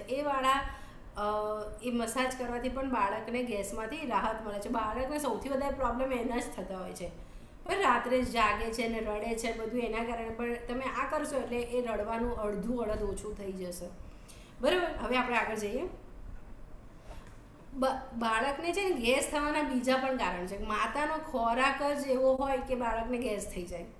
બરાબર, કીધું વાસી મેંદાવાળું કોઈ કે ને પંજાબી ખાવાની ઈચ્છા થઈ ગઈ, ચાઇનીઝ ખાવાની ઈચ્છા થઈ ગઈ, તો એની અંદર કલર્સ આવે, એની અંદર ફ્લેવર્સ નાખેલા હોય, જે આર્ટિફિશિયલવાળું જે પણ માતા ખાય છે, અથવા તો કોઈ સ્મેલી, કોઈ બહુ બાળકને નથી ગમતું ને એવું તો એક છે સ્મેલી ઔષધિઓ, એટલે કોઈ દવા છે તો એ ખાઈ લીધી તો બાળક ના ફીડિંગ કરે. અથવા તો શું કહેવાય, આ રાજમા છે એ બધું ખાધું હોય ને તો એનાથી તમને ગેસ કબજિયાત થયું હોય ને તો બાળકને થવાની સંભાવના બહુ બધી છે. 100% નથી, પરંતુ જ્યાં સુધી મેં જોયું છે ને ત્યાં સુધી આવું થયું છે કે માતાને ગેસ છે તો બાળકને ગેસ, માતાને કબજિયાત તો બાળકને કબજિયાત. એટલે બહુ ધ્યાનથી તમારે જે પણ કંઈ ખાઓ છો એ બાળકને તમારે એવું કહેવાનું કે જે તમે ખાઓ છો ને એ જ બાળક ખાય છે એવું સમજીને જ તમારે આગળ વધવાનું. બરાબર, હવે આપણે આગળ જઈએ કે આપણે શું ખરીદવું જોઈએ કે તમારી આ જે બ્રેસ્ટ ફીડિંગની જર્ની છે એ સારી રહે એના માટે તમારે શું ખરીદવું જોઈએ. ઓકે, તો એ છે નર્સિંગ પિલો. તૃપ્તિબેન, પેલું હમણાં પેલું ખોળામાં રાખીને પેલું ખવડાવતા હતા ને એ વાળો ઓશિકાવાળો ફોટો મૂકો ને.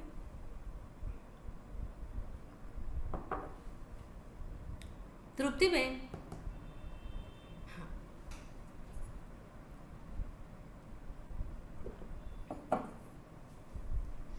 હા, આ છે ને નર્સિંગ પિલ્લો છે એ બધા જ યુઝ કરી શકે છે. નોર્મલ સીઝરવાળા બધા જ. બરાબર, સીઝરવાળાનું ટાંકામાં જોઈ લેવું, બરાબર, એને અડવું ના જોઈએ. ડૉક્ટરની સલાહ પ્રમાણે તમે યુઝ કરી શકો. પરંતુ આ બેસ્ટ પરચેસ છે તમારી માટે. બેસ્ટ એટલે સૌથી મને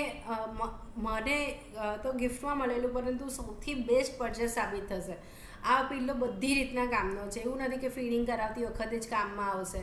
બાળકને ટમી ટાઈમ આપવા માટે, બેસાડવા માટે, સપોર્ટ માટે, તમે ટ્રાવેલિંગ કરતા હો ત્યારે પણ આ પિલ્લો બહુ જ કામમાં આવે છે. અને આ બધી જ જગ્યાએ હવે મળે છે. બરાબર, સસ્તો પણ મળે છે, મોંઘો પણ મળે છે. પરંતુ ધ્યાન રાખો કે આમાં જે રીતે આખું કવર થાય છે ને એવું લેવું. બાકી તમે સસ્તો લઈ લેશો તો પછી કવર જ નહીં થતું હોય આખું જ, તો પછી નકામું થશે. તો એના કરતાં બેટર છે એક વખત લેવાનું છે ને એ બહુ જ ચાલશે. ટ્રાવેલિંગમાં તમે પોતાની ગાડીમાં જતા હોય, બસમાં જતા હોય તો તમારા બાળકની સેફટી માટે હંમેશા કામ આવી જશે. મારો સર અત્યારે 6 વર્ષનો થઈ ગયો, હું હજી વાપરું છું. એટલે સુવા માટે. હવે એને ગાડીમાં જતા હોય તો એને એ પડી ન જાય એના માટે પ્રોટેક્શન માટે પણ રાખી શકું છું. એને હું માથું કરશે અથડાઈને એના પ્રોટેક્શન માટે વાપરું છું. બધી રીતે હું એને હજી સુધી પણ વાપરું જ છું. પણ સારી ક્વોલિટીનો હતો એટલા માટે. સારી ક્વોલિટીનું લેવાનું. એક વખત આપણે ખર્ચો કરીએ તો ઘણું બધું ચાલશે. 6 વર્ષથી ચાલી જ રહ્યો છે, હજી સારો જ છે, એનામાં કશું થયું નથી. ઓકે, હવે બીજું છે નર્સિંગ કવર. આ પેલું ઓઢાડેલું શાલ જેવું છે ને, ના આ નહીં હા અરે હા, આ નર્સિંગ કવર કહેવાય. આર્યું જે છે ને એને કહેવાય નર્સિંગ કવર. ઓકે, તો નર્સિંગ કવર એટલે કેવું કે તમે સાડી કે એવો ડ્રેસ નથી પહેરતા કે જેની ઉપર કહેવાય ને કે દુપટ્ટો આવતો હોય, તો આ નર્સિંગ કવર તમે અમુક અલગ અલગ સારી ક્વોલિટીના પણ મળતા હોય છે. બરાબર, તો એ સ્ટ્રેચેબલ હોય છે કે તમે બેબીને જોઈ પણ અંદર આ જે ઉપરનો સાઈડ છે ને એ બ્રોડ આવે થોડું. આમાં એવું દેખાતું નથી પણ બ્રોડ હોય, જેથી કરીને તમે અંદરથી જોઈ શકો, બેબીને મૂંઝાય પણ નહીં. અને એટલું સરસ છે કે તમે તમે જોઈન્ટ ફેમિલીમાં રહેતા હોવ તો તમારે ઉઠીને બીજા રૂમમાં જઈને ફીડિંગ કરવાની જરૂર જ નથી. તમારી નર્સિંગ પિલ્લો હશે અને આ ફીડિંગ માટેનું આ હશે એટલે તમે ગમે તે જગ્યાએ કોન્ફિડન્સથી તમે બ્રેસ્ટ ફીડિંગ કરાવી શકો છો. ક્યારેય પણ મૂંઝવણ ફીલ નહીં થાય, કોઈને ખબર પણ નહીં પડે કે તમે ફીડિંગ કરાવો છો. અને આ નર્સિંગ કવર ખૂબ જ સ્ટાઇલિશ હોય છે. અમુક અલગ અલગ પ્રકારના પણ સ્ટાઇલિશ ઘણા સરસ આવે છે. તો એ ખબર જ ના પડે કે આ ફીડિંગ કરાવે છે બેન, એ ખબર જ નહીં પડે અને ફીડિંગ થઈ જશે.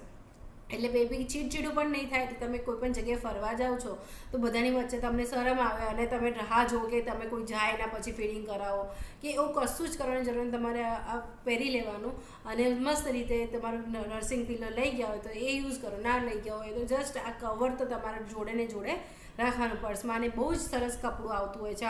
અમુક કે તમે સારું લો તો એ કપડું બહુ સરસ આવતું હોય છે કે આટલું જ વળી જાય છે, બરાબર. તો તમે એનો યુઝ કરી શકો છો. પછી છે નર્સિંગ કુર્તી. એટલે આ જે છે ને આવા કુર્તી, પછી આપણે ટી શર્ટ જેની અંદર જીપ લાઈન વાળી હોય છે, બરાબર. તો એવી કુર્તી છે આ જ આ બધી જે અલગ અલગ સ્ટાઇલની કુર્તીઓ હોય છે તો એ કુર્તીને બધું તમે યુઝ કરી શકો છો. અને આ નર્સિંગ બ્રા છે. તો એ નર્સિંગ બ્રા બધાને આ બહુ જ કન્ફ્યુઝન હોય છે. મને પણ એમ થયું કે મને સંગીતાબેન બોલવા દેશે કે નહીં, બ્રાનો ફોટો બતાવવા દેશે કે નહીં, કેમ કે બધાને શરમ શંકાનું બહુ જ હોય છે કે ટેબુ કહેવાય ને એ બહુ જ હોય છે. તો આ જે છે ને મને થેન્ક યુ સંગીતાબેન મને બોલવા દીધી આના પર, કેમ કે બધા છે ને બ્રા આ જે છે ને ડ્યુરિંગ પ્રેગ્નન્સી આફ્ટર પ્રેગ્નન્સી ના પાડતા હોય છે કે નથી પહેરવાની, બરાબર. એનાથી બ્રેસ્ટ ફીડિંગમાં પ્રોબ્લેમ થશે, ગાંઠ થઈ જશે, એવું કશું જ ના હોય. તો ઉપર ના પહેરો તો પ્રોબ્લેમ થશે આગળ જતાં, કેમ કે બ્રેસ્ટ વધારે લચી પડશે. જ્યારે બ્રેસ્ટમાં ફીડિંગ ભરાય છે ને તો વજનદાર થઈ જાય છે અને એને સપોર્ટ ના મળે તો એ નીચા જાય છે, બરાબર, ગુરુત્વાકર્ષણના કારણે. તો તમે જ્યારે ફીડિંગ માટેની જો આ બ્રા હશે તો તમને એ નીકાળવામાં એમાં કશું જ વાંધો નહીં આવે. અને જ્યારે ફીડિંગ કરાવતા હોય ત્યારે દબાશે પણ નહીં, બરાબર. આપણે પેલી નોર્મલ બ્રા કરતાં આ બ્રા કેમ ઉપયોગી છે કે જ્યારે પેલી બ્રા ઊંચી કરવી પડે તો એના કારણે બ્રેસ્ટ દબાય. આની અંદર એવું કશું જ એનો શેપ જ જળવાઈ રહેશે. તમારે ઉપરથી ખોલી દેવાની એટલે બાળક શાંતિથી પી શકે. પેલું તમે ફીડિંગ કરવા માટે આરી જે બ્રા છે એને ઊંચું કરવું પડે. ઊંચું કરો એટલે એ દબાય અને દબાય એટલે એનો જે ફ્લો છે ને અનઇવન થાય, બરાબર. બ્રેસ્ટ દબાય એટલે તમને ખબર જ હોય છે કે એક બાજુનું ઊંચું કરો તો એના ઉપર દબાણ થાય જ. એટલે તમારે ક્યારે પણ પેલી બ્રા પહેરીને નહીં કરાવવાનું, કેમ કે એનાથી પ્રેશર આવશે. કપડાં પણ ટાઈટ નહીં પહેરવાના. કોઈ પણ જણને એવા કપડાં ના પહેરવા કે જેથી કરીને એ ટાઈટનેસ લાગે, નહીં તો એના પણ વધારે પ્રોબ્લેમ થાય. ઓકે. બીજું છે મેં કીધું એ પ્રમાણે નિપલ શિલ્ડ, જે મેં આપણે વાત કરી દીધી છે કે નિપલ શિલ્ડ બહુ જ ઉપયોગી છે જેને આ વાઢિયા પડ્યા હોય, ઓકે, અથવા તો બાળકના દાંત બહુ જ જલ્દી આવી ગયા હોય અને બાળક બહુ જ અથવા બાળકના પેઢા અમુક ટાઈમે મારા એક પેશન્ટ હતા એના 3-4 મહિને બાળકના પેઢા એટલા મજબૂત હતા કે એમની નિપલને બહુ જ દબાવતા લોહી નીકળી જાય એવું દબાઈ દેતું હતું બાળક. ભાઈ બાળકને ખબર ના હોય ને ઊંઘ આવી જાય ને તો સખત દબાઈ દે, પેઢા દાંત પણ નહીં. તો એ વખતે નિપલ શિલ્ડ બહુ જ ઉપયોગી છે. સારી ક્વોલિટીનું લેવું ઉપયોગી છે. ખરાબ ક્વોલિટીનું એ સસ્તું મળતું હોય તો લઈ લેવું ન કરવું. શિલ્ડ કે સિલિકોન ન હોય, સારી ક્વોલિટીનું શિલ્ડ લેવું, નહીં તો બાળકના મોઢામાં પ્લાસ્ટિક નાખવા જેવું થાય, બરાબર. તો એ નહીં લેવાનું. બીજું છે આપણે ગાઉન આવતા હોય છે તો એ પણ તમે યુઝ કરી શકો, બાકી વાંધો નથી. ઓકે, હવે આપણે આગળ જઈએ કે bottle and breast pump should be, હા તમે લઈ શકો ને. એ પણ લેવાનું, સોરી એ રહી જ ગયું, અહીંયા લખેલું હતું છે ને. તમે બ્રેસ્ટ પમ્પ આવતા હોય છે. બ્રેસ્ટ પમ્પ 2 પ્રકારના હોય છે, મેન્યુઅલ અને ઇલેક્ટ્રોનિક. ઓકે. તો જે ઇલેક્ટ્રોનિક એટલે કે જે પેલા શેલથી ચાલતા હોય કે એવા જે હોય ને આપણે જાતે હાથ આમ કરીને દબાઈને ગાળવું ના પડે ને, એ વધારે સારા આવતા હોય છે. કેમ કે તમે એમાં એટલું પ્રેશર આપવું પડે ને કે તમે કંટાળીને જવા દે ને કે એના કરતાં તો બીજું દૂધ આપી દેવું સારું, બરાબર. એટલે બ્રેસ્ટ પમ્પનો ઉપયોગ બહુ જ સારી રીતે તમે એટલે જે ઓટોમેટિક આવે છે એ વાળું લેવું, જો તમારે લેવું જ હોય તો. કેમ કે એ થોડું ઘણું વધારે કોસ્ટલી હોય છે પરંતુ એ વધારે સારું, બરાબર. અને આ જે છે બ્રેસ્ટ પમ્પ એટલે એમાં શું થશે કે ક્યારેક તમે બહાર જ જાઓ છો, ઓકે, જ્યારે તમારે છોડાવવું છે, તમે વર્કિંગ વુમેન છો, ત્યારે તમે ગાયનું દૂધ આપો, ફોર્મ્યુલા દૂધ આપો કે પછી બકરીનું દૂધ આપો, એના કરતાં સારું છે કે તમે મધરનું દૂધ આપો, બરાબર. મધરનું દૂધ એમાં તમે લઈ લો અને બાળકને થોડા ટાઈમ પછી ફરીથી આપો, રૂમ ટેમ્પરેચર ઉપર રાખીને. પહેલાં એને તમે ફ્રીજમાં મૂકી શકો છો, પરંતુ જ્યારે આપવાનો ટાઈમ થાય એટલે રૂમ ટેમ્પરેચર ઉપર જ લાવીને આપીશું. નહીં, પેર જ આવે ને, એક ના આવે, બરાબર. હા, હવે આપણે જઈએ. તમે જ્યારે બ્રેસ્ટ ફીડિંગ કરાવતા હોય ને એટલે સપ્લિમેન્ટ લેવા જરૂરી છે. આમ તો તમે જે કંઈ ખાઓ છો એનાથી બાળકને મળે જ છે અને તમને પણ મળશે, પરંતુ જે તમે ડ્યુરિંગ પ્રેગ્નન્સી જે તમે જે દવાઓ લેતા હતા, સપ્લિમેન્ટ લેતા હતા, એ તમે 4 મહિના સુધી લઈ શકો છો. જો તમારા ગાયનેકોલોજિસ્ટ કહેતા હોય તો તમારે એમને પૂછીને એમના પ્રિસ્ક્રિપ્શન ઉપર તમારે, કેમ કે હું આયુર્વેદિક ડૉક્ટર નથી, આયુર્વેદિક ડૉક્ટર છું, એટલે હું તમને એમ ના કહી શકું કયું તમે લઈ શકો, પરંતુ તમે તમારા ડૉક્ટરની સલાહ સૂચન પ્રમાણે લઈ શકો છો 4 મહિના સુધી. નહીં તો પછી છે ને વધારે પડતું તમે ફીડિંગ કરાવો છો અને એનાથી તમને વીકનેસ આવે છે, તમારાથી વધારે ખવાતું નથી, તો પછી શું થશે, તમારું જે છે એ બાળકમાં જશે અને તમારા પછી હેર ફોલિંગ, ઘૂંટણોમાં દર્દ એટલે કે હાડકાનો ઘસારો એ બધું થઈ શકે છે. તો તમારે ધ્યાન રાખવાનું કે બાળકને આપો છો પરંતુ પહેલાં તમે તો લઈ રહ્યા છો એનું ધ્યાન રાખવાનું, બરાબર. હવે ક્યારે તમારે ફીડિંગ નહીં કરાવવાનું, બરાબર, જ્યારે તમે બહુ જ ગુસ્સામાં હો ને ત્યારે નહીં કરવાનું, જ્યારે તમે રડતા હો ત્યારે નહીં કરવાનું, તમે બહુ શોકમાં હો, બહુ આઘાત લાગ્યો હોય, તમને બહુ જ આમ તમને એમ હોય કે કશું થઈ ગયું છે ને, અને એટલે ઘરમાં કંઈક થયું છે એને એ જે આઘાત લાગ્યો હોય તો એના પછી તમારે થોડા ટાઈમ માટે, તમે જ્યાં સુધી નોર્મલ ના થાવ ત્યાં સુધી તમારે ફીડિંગ ના કરાવવું જોઈએ, કેમ કે તમારા દરેક ઇમોશન્સ તમારા બેબીમાં જાય છે. મારા ઘણા એવા પેશન્ટ છે કે જેને મને ફોન આવ્યો હોય કે અમારા બાળક હમણાંથી થોડું ચીડચીડું થઈ ગયું છે, તો મારો પહેલો જ પ્રશ્ન એવો હોય કે હમણાં જ થયું છે, તો એવી હા પાડે એટલે હું એમને કહું. બીજો પ્રશ્ન એમ પૂછું કે ઘરમાં ઝઘડો થયો હતો અથવા બોલાબોલી થઈ છે અથવા તો ઘરની અંદર કોઈ બીજું લોકો બોલ્યા છે, તો એમનો જવાબ હા જ હોય. હવે બાળકને કેવું છે કે તમે એની જે આજુબાજુનું વાતાવરણ છે એ બાળક પર ખૂબ જ ઇફેક્ટ કરતું હોય છે, એટલે તમે જ્યારે પણ બાળકને પીવડાવો ત્યારે બહુ શાંતિથી, મન શાંત હોય ત્યારે જ પીવડાવો. થોડીક વાર રહીને પીવડાવશો તો ચાલશે, પરંતુ એટલું બધું લેટ ના પીવડાવવું પછી, નહીં તો બાળક એમને પણ ચીડચીડું થઈ જાય. ઓકે, તો અને હા, હવે છે કે બાળકને જ્યારે વેક્સિનેશન કર્યું હોય ને, જ્યારે બાળકને વેક્સિન્સ આપી હોય એ વખતે બાળકને ફીવર આવે છે, અને એ દરમિયાન તમે જેટલું વધારે ફીડિંગ કરાવશો ને એટલું વધારે એના માટે સારું છે. એટલે અમુક ટાઈમે કેવું થાય કે બધાને એમ કે અત્યારે આપ્યું છે એને સૂવા દઈએ, એને ના ડિસ્ટર્બ કરીએ, પરંતુ તમે જેટલું વધારે ફીડિંગ કરાવશો ને બાળકને, એ તાવ આવ્યું હોય, એને કશું થયું હોય, શરદી ખાંસી કે કાંઈ પણ, ત્યારે તમે ફીડિંગ કરાવશો ને તો એ વધારે શાંત થશે, એમાંથી એને પેઇન રિલીફના હોર્મોન્સ મળશે, બરાબર. એટલે ગુડફીલ હોર્મોન્સ મળે, એની સાથે સાથે એને પેઇન રિલીફ કેમિકલ્સ મળશે, એટલે એને બહુ સારું લાગશે. એટલે તમે જ્યારે પણ એને વેક્સિનેશન કરાવવા જાઓ ત્યારે પણ ફીડિંગ કરાવો, વેક્સિન આપી દીધા પછી તરત જ ચાલુ કરી દેવાનું, જેટલી વાર શક્ય બને એટલી વાર એને ફીડિંગ કરાયા કરવાનું, બરાબર. હજી એક વસ્તુ હતું કે અમુક લોકો કહેતા હોય છે કે ફીડિંગ કરાવતા પહેલાં આ જે એરિયા કહેવાય ને એ સાફ કર, નિપલનો એરિયા હોય એ સાફ કર. આ તૃપ્તિભાઈ ને આપણે નિપલનો ફોટો બતાડો ને.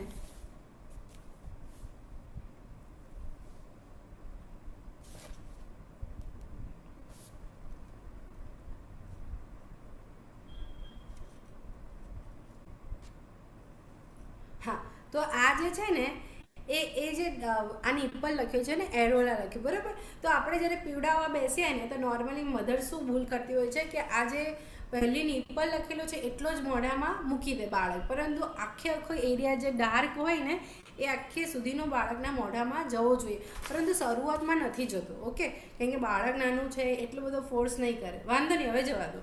તો આ જે એરિયા છે ને, આખો જે નિપલનો એરિયા દેખાઈ રહ્યો છે ને, તે એમાં બ્રેસ્ટ ફીડિંગ જે જ્યારે તમે કરાવવાના ને એના પહેલાં થોડા ઘણા પ્રમાણની અંદર 1 ટીપું જેટલું એ સ્રવી જતું હોય છે, જેના કારણે એની આજુબાજુ બેક્ટેરિયા હોય છે, અને એના જ કારણે બધા કહેતા હોય છે કે પહેલાં આ જે બ્રેસ્ટ છે ને એ પહેલાં ધોઈ દેવાનું પછી જ તમારે ફીડિંગ કરાવો, ઘણા બધા કહેતા હોય છે.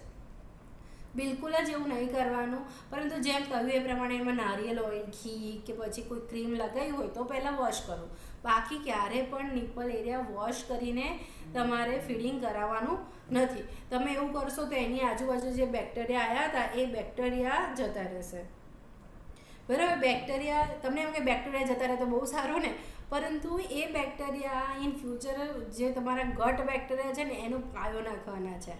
બરાબર. એ સારા બેક્ટેરિયા છે, પાચન ક્ષમતા વધારે છે, જે ફીડિંગને પચવામાં હેલ્પ કરે છે. એટલે તમારે પીવડાવતા પહેલાં સાફ નથી કરવાનું, પીવડાયા પછી સાફ કરવાનું. તો તમને એમ થશે કે બંને એક જ છે, પરંતુ 2 કલાકનો સમય લાગશે ને વચ્ચે, બરાબર, ત્યારે એના એ વખતે ક્લીન જ હશે. એટલે તમારે પીવડાવતા પહેલાં ક્યારે નહીં સાફ કરવાનું, પરંતુ અમુક કન્ડિશન જે કહીએ એ પ્રમાણે તેમાં સાફ કરી દેવું, પછી નથી કરવાનું, બરાબર. અને ફીડિંગ કરાયા પછી સાફ કરી દેવાનું છે. હવે આપણે લાસ્ટ આપણે ટોપિક પર આવીએ. બાળકને ફીડિંગ છોડાવવાના બહુ પ્રોબ્લેમ થતી હોય છે. બધા રશ કરી દેતા હોય છે કે ફટાફટ બી છોડાવી નાખે, અને જેવી છોડાવવાની ઈચ્છા થતી હોય ને તે ત્યારથી જ મગજમાં આવવા લાગે કે હવે મધરને નથી કરાવવું, એટલે બનવાનું પણ ઓછું થઈ જતું. પણ અમુક કન્ડિશનમાં બનવાનું ઓછું થતું નથી, કેમ કે બાળક વધારે શક કરતો હોય છે, બાળક ચૂસતો હોય છે, તો એના કારણે એ ઓછું થતું નથી. તો આવી કન્ડિશનમાં તમારે બહુ રશ નહીં કરવો, ધીરે ધીરે છોડાવવાનો ટ્રાય કરવો. જેમ કે આપણે કે ને સોલિડ 6ઠ્ઠા મહિનેથી પછી આપણે સોલિડ ઉપર બહારના ઉપર જતા હોઈએ છીએ. પહેલાં લિક્વિડ, પછી સેમી લિક્વિડ, પછી સેમી સોલિડ, પછી સોલિડ, એવી રીતે ખાવાનું જેમ જેમ વધારતા જઈએ એમ ક્રમશઃ ફીડિંગ છોડાવવાનું છે. એક ઝાટકે નહીં છોડાવી દેવાનું, બરાબર. પહેલાં 2 કલાકે કરાવતા હતા, પછી 3 કલાકે, પછી 4 5 એવી રીતે કરીને ધીરે ધીરે કરાવવાનું છે. પછી અમુક ટાઈમ પછી રાત્રે જ કરાવવાનું, પછી અમુક ટાઈમ પછી રાત્રે પણ બંધ કરાવી દેવાનું. એવું કરીને તમારે એની આદતને છોડાવવાનું છે. બરાબર. એક જ દિવસમાં ચાલે એમના મામાના ઘરે મૂકી દીધું, માસીના ઘરે મૂકી દીધું, એવું કરીને છોડાવવાનું. એને ધ્રાસકો લાગે, એને આઘાત લાગે, અને ઇમોશનલ ડેમેજ થાય. અને જો તમારું બાળક, જો તમે વધારે ટાઈમ સુધી આપો છો, તો એને 1.5 વર્ષ કે 2 વર્ષ સુધી આપો છો, તો તમે એને સમજાવી શકો કે મમ્માને હર્ટ થાય છે હવે. ઓકે, એ તો ઇમોશનલી એટલું બધું બેલેન્સ હશે બાળક કે એની જાતે જ છોડી દેશે. ઓકે, તો તમે એ રીતે કરીને છોડાવી શકો છો. સાથે સાથે અમુક ટાઈમે બધા બ્રેસ્ટ ફીડિંગને સુકાવવાની દવાઓ લેતા હોય છે, પરંતુ એના કરતાં બેટર છે કે તમે બાળકને સમજાવો, એ ન લે, અને એ નથી લેતું એનાથી ધીરે ધીરે ઓછું થશે. અને જો તમને બ્રેસ્ટમાં બહુ જ ભાર લાગે છે, ત્યારે તમારે શું કરવાનું છે કે તમે જ્યારે નહાવા જાઓ છો ત્યારે પાણી ઝરવાનું છે, અને ધીરે ધીરે કરીને બ્રેસ્ટને આવી રીતે દબાવવાનું છે. એથી કરીને જે કેમ કે બાળકે નથી પીધું એટલે તમારો બ્રેસ્ટ ભારે અને કડક થઈ જશે, અને બહુ જ ડેન્જર પેઇનફુલ રહે, બરાબર. તો એ તમે ગરમ પાણી ઝારશો અને ધીરે ધીરે કરીને આવી રીતે ઉપરની બાજુ આવી રીતે મસાજ કરીને ગાળી દેશો ને, એટલે એ પેઇન ઓછું થઈ જશે, બરાબર. એટલે આ જે છે જર્નીને શાંતિથી અને બાળકને સમજે ને એવી રીતે છોડાવવાનો છે, અચાનક જ છોડાવી દેવાનો નથી. તો આના સાથે આપણે એ ટોપિક પૂરો કરીએ છીએ. હવે કોઈને પ્રશ્ન હોય, જો સંગીતાબેન કહેતા હોય કે ટાઈમ છે તો આ પૂછો બધા.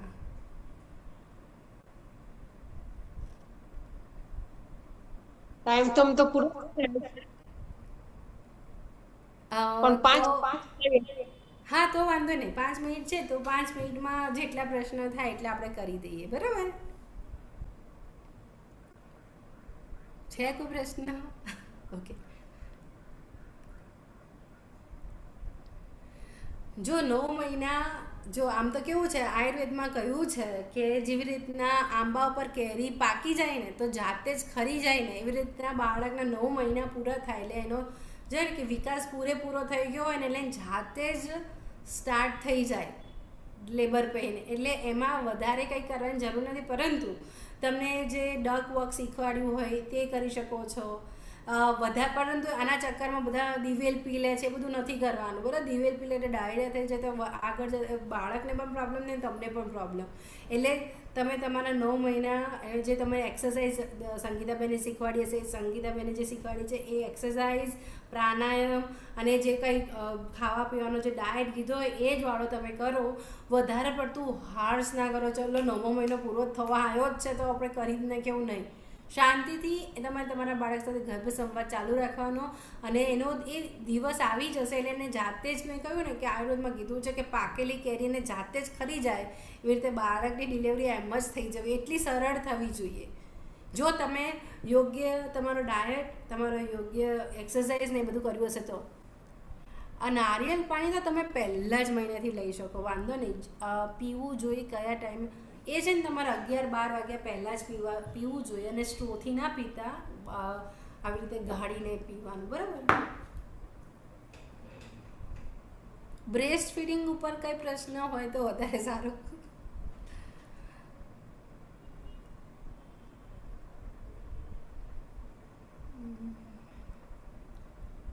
મેં તમને કીધું ને કે મેં કહ્યું ને કે બ્રેસ્ટ ફીડિંગમાં જે વાઢિયા પડ્યા છે એમાં તમારે નિપલ શિલ્ડ પહેરવું પડશે. જે શિલ્ડ આવે છે એ શિલ્ડ પહેરીને તમે ફીડિંગ કરાવો, અને એના સિવાયનો જે સમય હોય ને ત્યાં તમારા ડૉક્ટરે લખાઈ પ્રિસ્ક્રાઇબ કરેલી તમે કોઈ ટ્યુબ લગાવી શકો છો, ઘી અને જે શેક કરવાનો કીધો છે એ શેક કરો. એને મોઇશ્ચરાઇઝ રાખો, એને સ્નિગ્ધ રાખો. તો સ્નિગ્ધ રાખશો ને તો એ કરી શકાય છે. અને ટમી ટાઈમ ડે 1 થી આપી શકાય. હા, આપી શકાય. પીડિયાટ્રિક ડૉક્ટરો આપતા જ હોય છે, ઊંધું સીવડાવી નાખે બાળકને. પરંતુ તમને આવડત ન હોય તો ઘરે જઈને, કેમ કે ડિલિવરીના પહેલો બીજો દિવસ તમને હોસ્પિટલમાં જ રાખતા હોય છે, બરાબર. જે આપણે કાંગારૂ કેર કરતા હોય છે, કાંગારૂ મધર કેર, એની અંદર આપણે એને ટમી ટાઈમમાં જ રાખતા હોય છે, ટમી ઉપર જ રાખતા હોય છે ને, એટલે આવી જાય.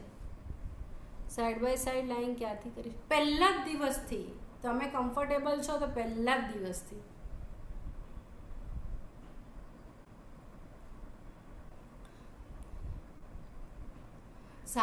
એ તો બહુ મોટો ટોપિક થઈ જશે. તો જે બ્રેસ્ટ ફીડિંગ ન હોય એમાં 7મા મહિનાથી તમે જે કહેવાય ને કે જે 7મા મહિનો એ 3rd ટ્રાઇમેસ્ટર કહેવાય, અને 3rd ટ્રાઇમેસ્ટર એ ડિલિવરી માટે તૈયાર કરવાનો સમય કહેવાય, બરાબર. એટલે આપણને ખબર છે કે 7મા મહિને ડિલિવરી ઘણા બધાને થતી હોય છે, તો કશો પ્રોબ્લેમ નથી થતો, પરંતુ બાળકનું વજન ઓછું હોય છે અને પછી એની કેર વધારે રાખવી પડે છે. થઈ તરત જ બ્રેસ્ટ ફીડિંગ આપવું, પણ ગાયનેક ડૉક્ટર એવી રીતે તો આપતા જ નથી. હા, એ જ પ્રોબ્લેમ છે ને કે નથી આપતા. એટલે જ હું મારા અહીંયા જે પેશન્ટ છે એમને હું એમનો જે પ્રેગ્નન્સી પ્લાન નક્કી કરાવું છું કે તમારે કેએમસી આપવાનું છે, ડિલે કોડ કટિંગ કરવાની છે, અને તરત જ બ્રેસ્ટ ફીડિંગ ચાલુ કરાવવાનું છે. એ તમારા ડૉક્ટરને કહેવું પડશે. ડ્રાયફ્રૂટ્સ ખાઈ શકાય કેવી રીતે? તમે બધા ડ્રાયફ્રૂટ્સ ખાઈ શકો છો, ખારેક, ખજૂર સિવાય. આલુ પણ ના ખવાય, એના સિવાયના બધા ખાઈ શકો છો. પલાળેલા ખાધા હોય તો બહુ સારું.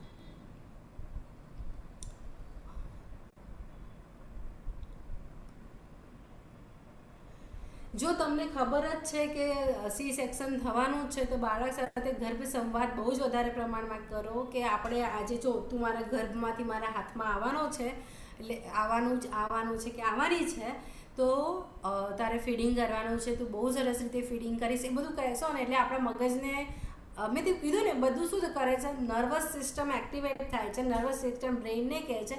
બ્રેઇન એ તમારા જે હોર્મોન્સ છે એ હોર્મોન્સ રિલીઝ કરે છે, ને એનાથી બ્રેસ્ટ ફીડિંગ થાય છે. એટલે તમારે શું કરવાનું, તમારા બ્રેઇન સુધી સંદેશો પહોંચાડવાનો કે હવે સી સેક્શન થવાનું છે, ફીડિંગ માટે રેડી રહો, બરાબર. એટલે તમારે ગર્ભ સંવાદ બહુ જ ઉપયોગી છે. ખાવા પીવાનું જે તમને કહ્યું એ બધું કરાવશો એટલે થઈ શકાય.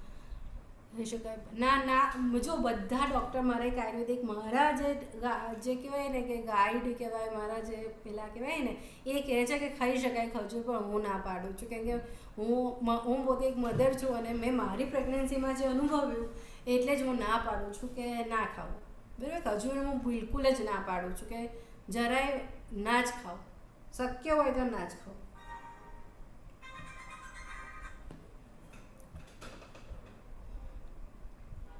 હા, કરી શકાય, વાંધો નહીં, કરી શકાય, પરંતુ તમારા ગાયનેકોલોજીસ્ટને પહેલાં પૂછવાનું, બરાબર. બટરફ્લાયમાં વાંધો નથી આવતો, પરંતુ ડકવોકમાં વાંધો આવે. હા, ખજૂર ગરમ પડે એટલે જ, પરંતુ બધા ડૉક્ટર હા પાડતા હોય છે કે ખવાય, કે એમાંથી આયર્ન ને બધું બહુ વધારે શું બોલ્યા મને ખબર ના પડી. આગળનો સમય થઈ ગયો છે, એના પહેલાં શું લખ્યું હતું?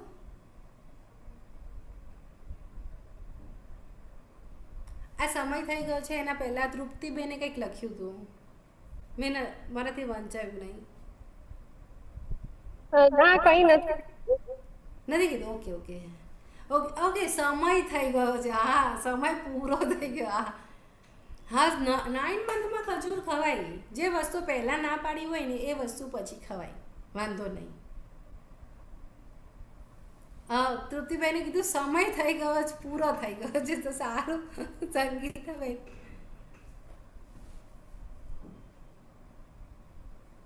મેં મ્યુટ કરી દઉં કે?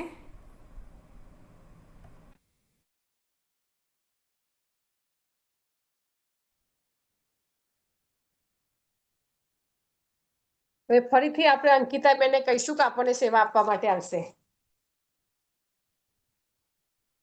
ખૂબ ખૂબ આભાર બેનશ્રીનો કે તમારો કિંમતી સમય અમને આપ્યો.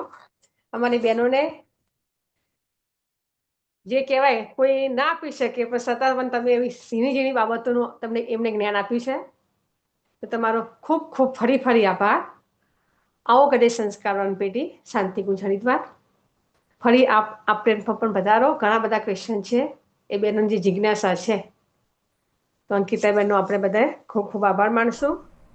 હવે તૃપ્તિબેન તમે શાંતિ પર કરજો. હેલો તૃપ્તિબેન.